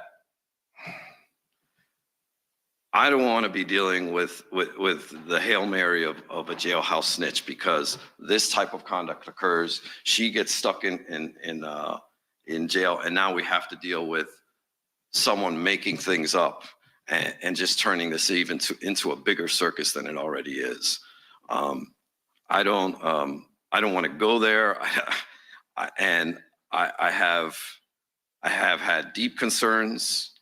And look, I also I have enough experience to know what happens next, especially when stuff like this is happening. So we really haven't even started this case, and look at all of the mud that we're trying to get through. And it's an incredible mess, and I can't believe this evidence was presented to you. I can't believe that that Detective Johns testified as such. He should be ashamed of himself. And I really think that a strong response from the court is warranted in terms of the relief that the court, we hope, justly decides and executes in this matter. Thank you. Your Honor, my response will be brief. I may have to share my time with Ms. Stifler about some particular issues, since many of the things that we heard here today were brought up to our attention for the first time. My only direct response to Mr. Baez is that I have been doing this job that is very dear to me for over 25 years. And I find it very difficult to be lectured about how to be a prosecutor and how to take the solemn responsibility that the people of the state of Florida have entrusted to me, and then to be lectured by a person that stands on the steps of the courthouse and gives press conference in violation of our professional rules of conduct, and then comes into this court and brings up issues that he's never raised before in paper motions, which is the way things are done, which is the way we're taught in law school. If you file a motion and you ask for a remedy, and then Mr. Baez makes up remedies as he's staying here in court about dismissals, which were never asked for in the paper pleading. Neither was anything having to do with Ms. Luchetti mentioned in the paper pleading. Neither was anything mentioned about the defense's different interpretation of the bank records mentioned in any pleading. And that is the only other thing I would say about the banking records is obviously the state is obligated to disclose all evidence in the case. We have gone through great pains to discover the voluminous records in the case. We obviously discovered the records in the case during the course of the hearing. The fact that this is the first time that either Ms. Stifler or I have heard a word about not having these bank records, and then they put it up on a screen in court in front of camera and say, we never got this. A phone call and email would have sufficed, and we have provided those copies of the records, which we obviously believed were provided in the entire time, if they were not previously provided. With regard to the actual motion and what they're claiming, because obviously all they wanted to do here was to rail on the state and basically have another bond hearing. I want to put in what was previously introduced into evidence, which are the text messages that obviously Ms. Lee and Ms. Jensen have a subjective feeling about what they were about. Of course, what was buried in there is the actual text messages. So just for the record, and you can easily refer to it, Kim Jensen said, quote, Shanna needs a guy, end quote. Susan Lee says, quote, what kind of guy, end quote. Ms. Jensen says, quote, the kind that perform permanent disappearing acts on certain people. Know any magician? End quote. Susan Lee says, quote, I'm a magician. No, that I do not. For stupid, end quote. Ms. Jensen says, I was thinking of Thomas, LOL. Ms. Lee says, he isn't a magician, but I'll ask if he knows any. Ms. Lee says, I'm sure he knows a few. So their characterization and subjective belief, which by the way was 100% disclosed before this, the bond hearing, And if any claim is just false, that it wasn't disclosed because they had the grand jury testimony. We have the emails that we have attached to our response that indicate that they knew about all of this. So they argued it to your honor. So but the objective evidence is what it is. If a defendant comes into court and says, I shot somebody, he can come back later and say he's kidding, but the state doesn't have to disclose that, even though we did disclose it. It's also interesting about the whole concept of Susan Lee, that somehow we're trying to hide the ball when we provided the name Susan Lee to the defense in these text messages. These are all people that are friends of the defendant. The fact that we haven't spoken to her is not evidence of hiding the ball. They found out about her because we disclosed her name. It's part of the evidence in our case. They say that the detective lied and it's some pattern of conduct. They're referring to his partner's reports to impeach him. I know Your Honor is so familiar. So we're talking about the text messages and the reports are things that were disclosed that they have and they're using it to impeach. Mr. Bias spent the last 30 minutes of the argument talking about a record that states what it states. The funds from Ms. Gardner's account funded Mr. Fernandez's account. There's no hiding of anything. We didn't white out the dates of the transactions or anything like that.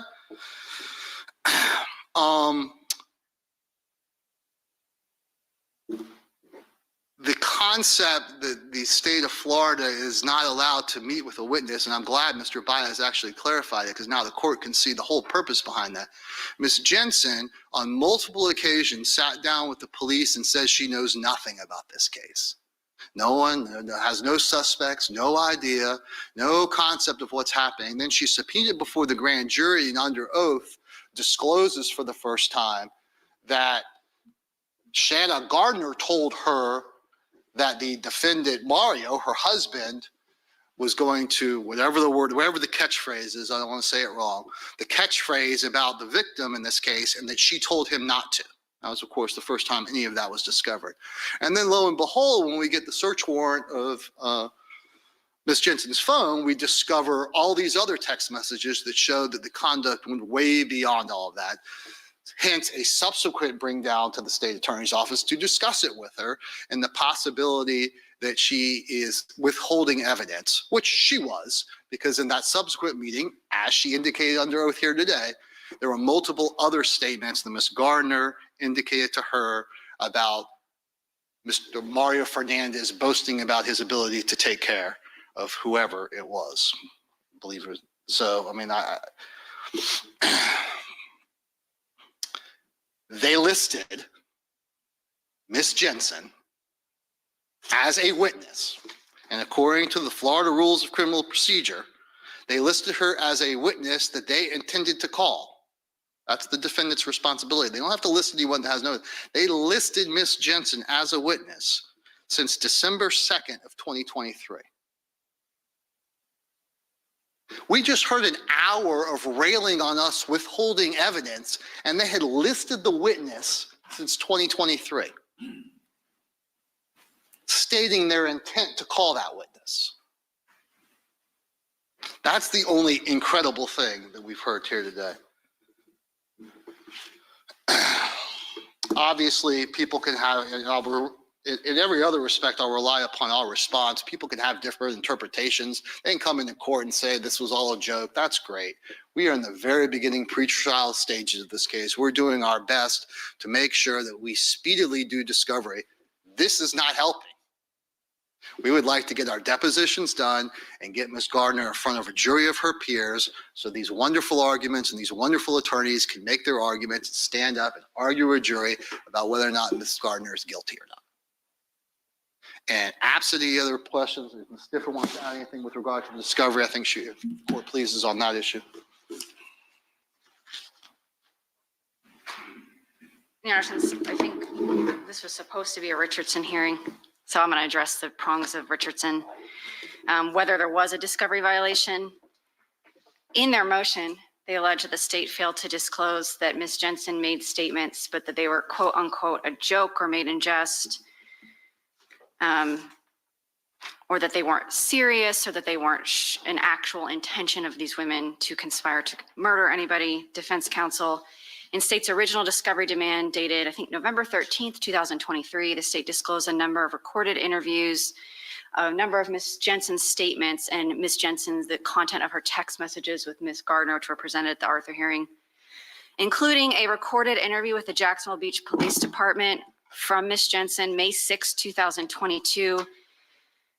In that interview, she did fail to disclose to police that there were any sort of statements by either of the defendants as the ones that were actually discovered once we did a search warrant of her cell phone and once we brought her to grand jury.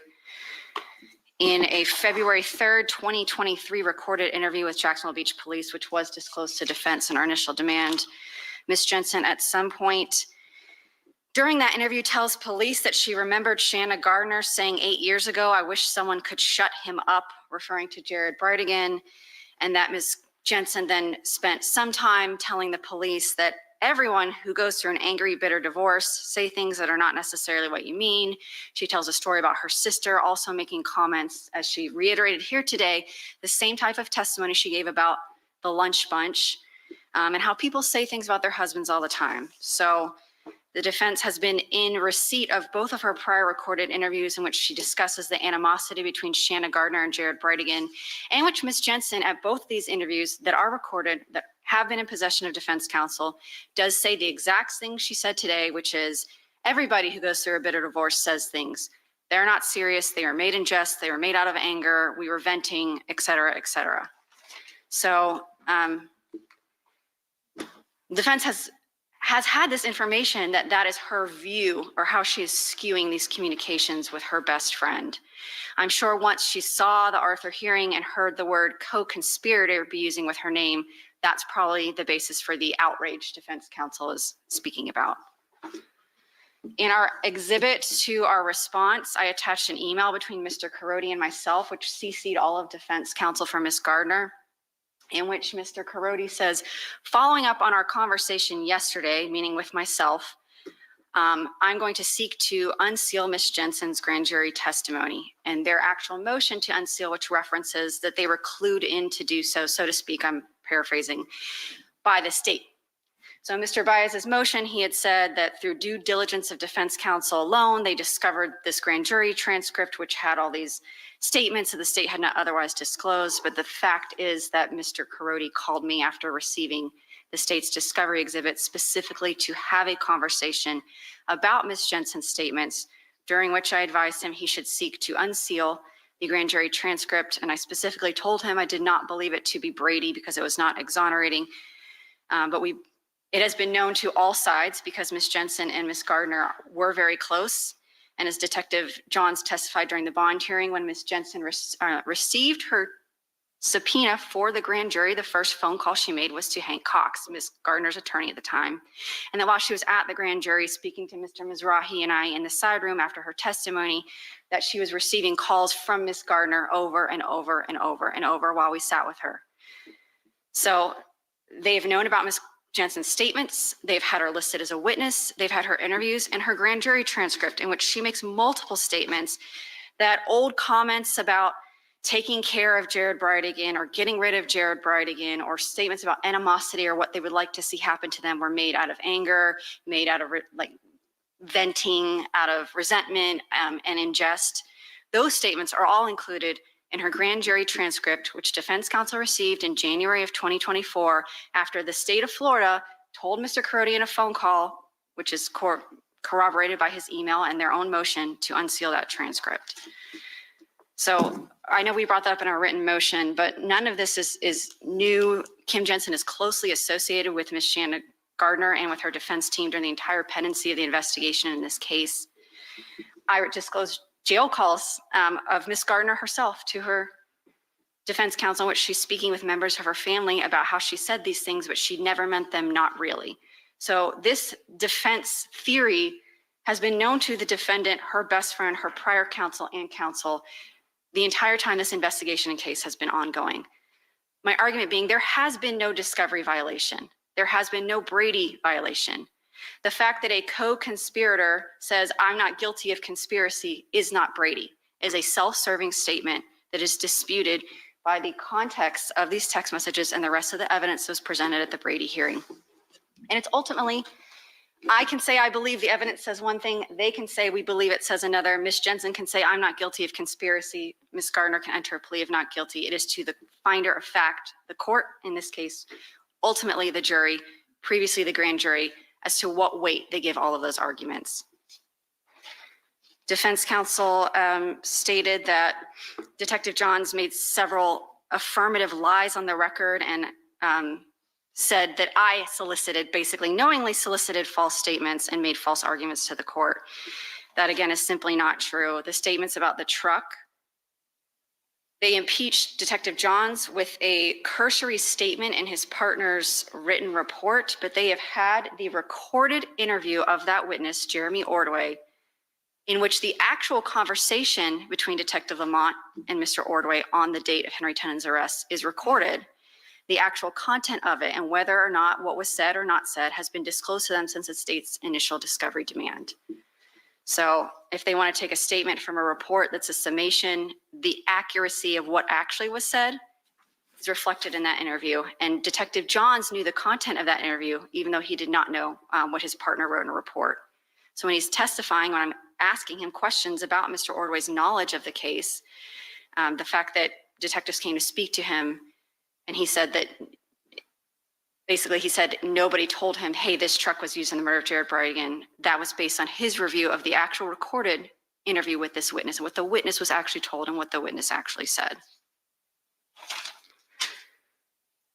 Miss Lee, the texts with Miss Lee were not argued by the state as evidence that this was a solicitation. It was argued to show the very thing which they're arguing, to rebut this argument that Miss Jensen and Miss Gardner were just joking. Because as they're having a conversation about magicians and making things disappear, Miss Jensen reaches out to a friend to ask her, and Mr. Mizrahi read those texts into the record. The court will determine whether or not you believe those texts to be a long-standing joke, or whether, based on those texts and at the time that they're being sent between Miss Jensen and Miss Lee, Miss Jensen and Miss Gardner are having a conversation about wanting him gone. I'm not even joking, quote unquote.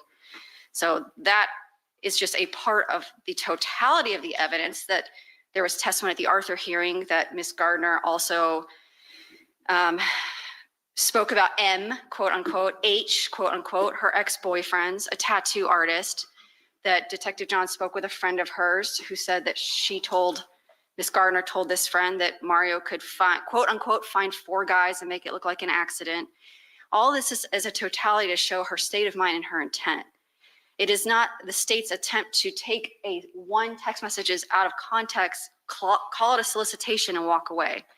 We never argued it for that purpose. The purpose was to rebut the argument, which they made because they knew that Miss Jensen was somehow joking about this.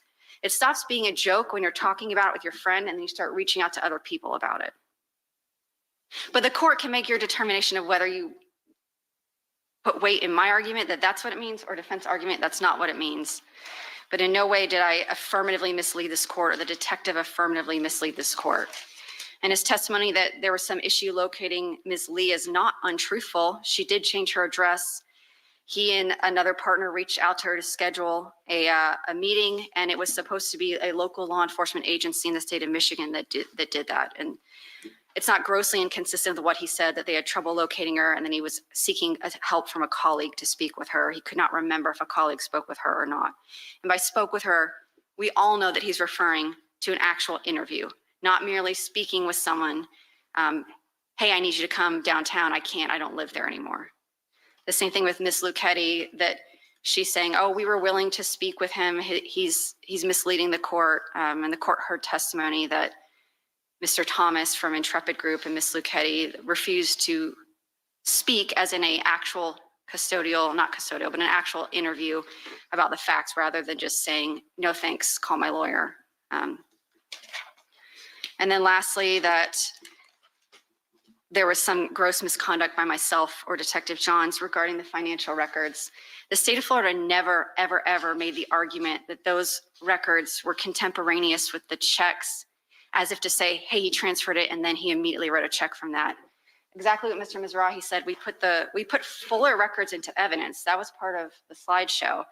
The date I clearly asked, both myself and Detective Johns clearly said those records were from 2021, because the argument was that Mr. Fernandez, and Detective Johns testified it, Mr. Fernandez did what Detective Johns called odd things with the money and was constantly moving money around between accounts, that there were withdrawals from the irrevocable trust fund into that First Choice LLC home rentals account over time consistently prior to the murder. And the important part was those records are important. They don't correspond with the checks. They correspond with Mr. Fernandez's discussions with Henry Tenen, which began in November and December of 2021, that he was moving the money around, beginning these discussions, and that he promised Henry Tenen, as came out from Detective John's testimony, a sum of money of $150,000, which happened to correspond with the December 2021 Christmas gift from the Gardners to Ms. Gardner and Mr. Fernandez.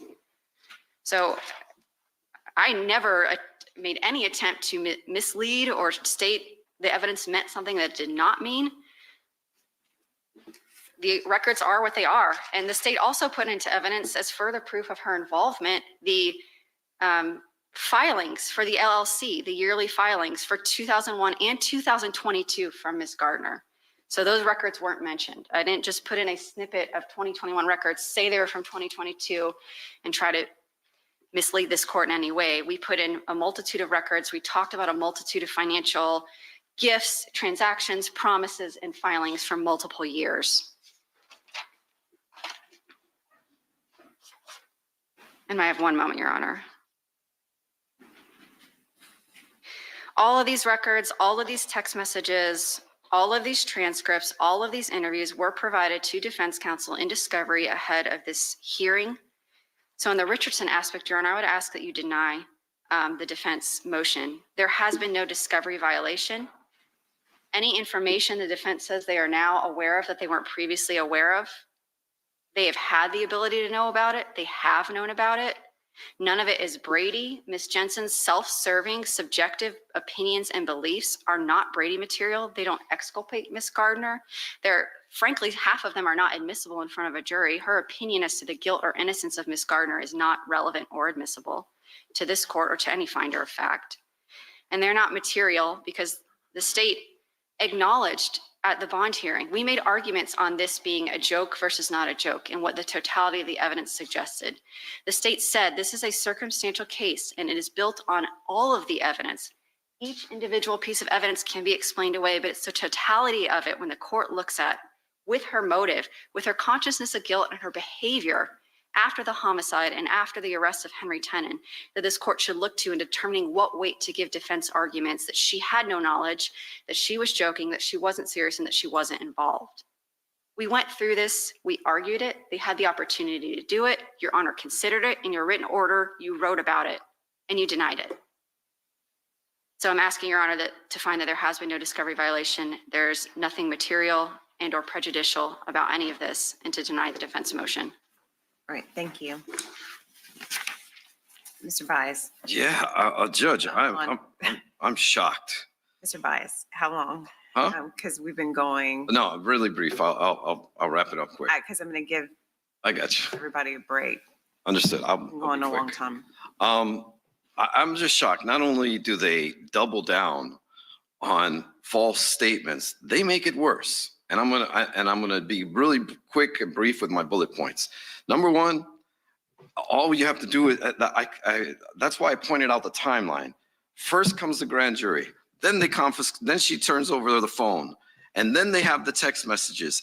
Then they have this secret meeting, or this unrecorded meeting with a co-conspirator.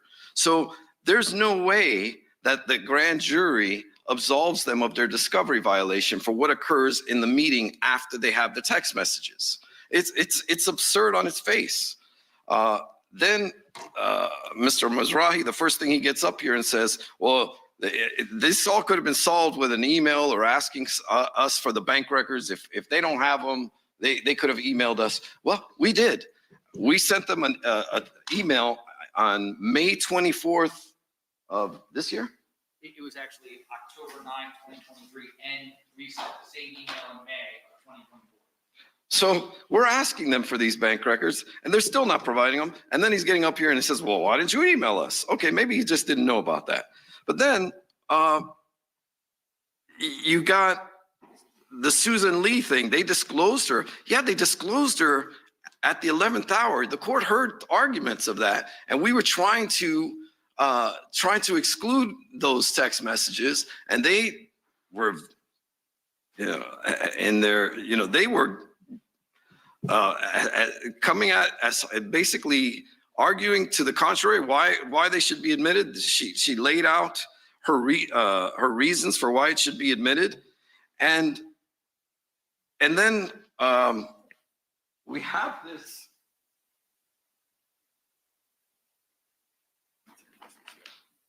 Then Mr. Mizrahi gets up here and he starts telling you about text messages between Miss Jensen and Susan Lee.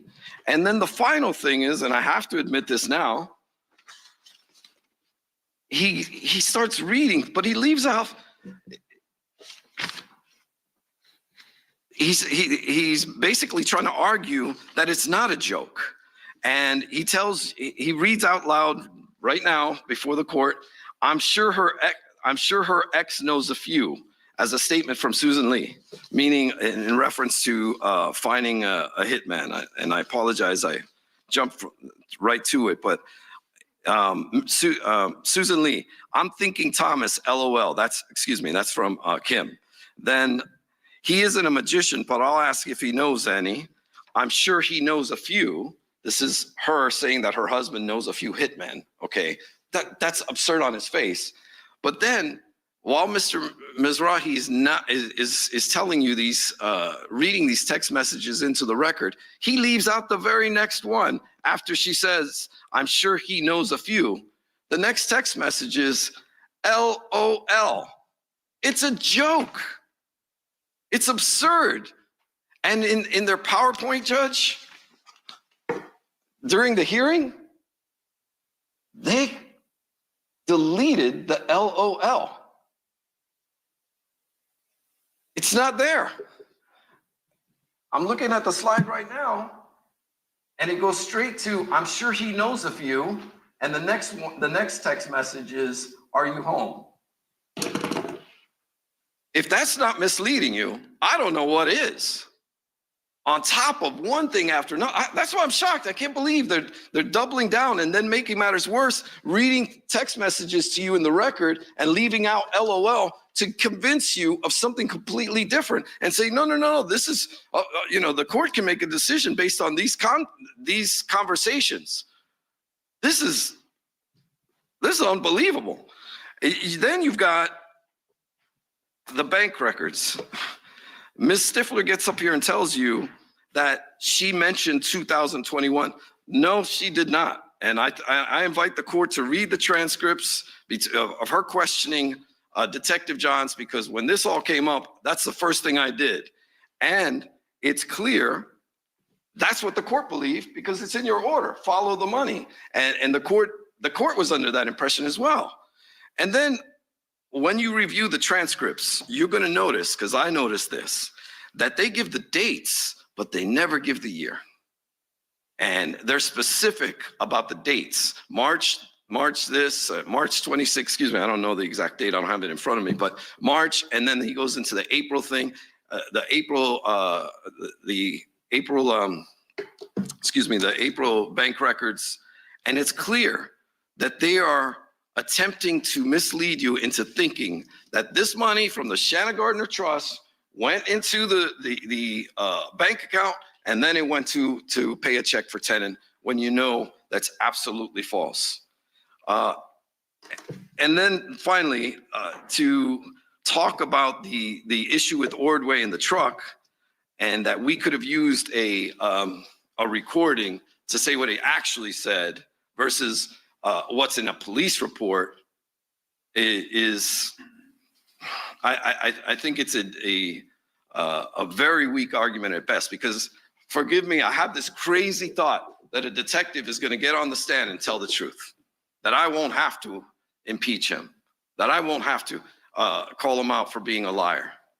But according to Ms. Stifler, I need to have voice recordings on the ready, just to be able to impeach someone and to let and for full disclosure purposes, what's in the actual transcripts and what's in the actual recording is he says Tennant's truck was used in a murder in Jacksonville Beach. That's specifically what was told in that recording. So I don't understand the argument. I don't understand why they would make such a claim, but certainly they certainly don't have the right to leaving out text messages in their, not only in their slides to the court at the Arthur hearing, but right here, right now, in arguing these issues, especially after seeing the court's concerns over what's being presented. So I would submit, I don't know what we have, defense one already? Up to 4. Is that correct? Are we up to 4? Yep.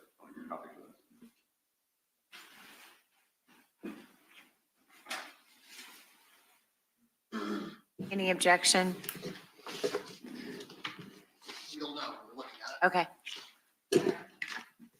That'll be marked as defense 4 for the hearing. I promised I'd be brief. I wasn't. Well, I tried to be. And I'll rest on that rather than give continued argument.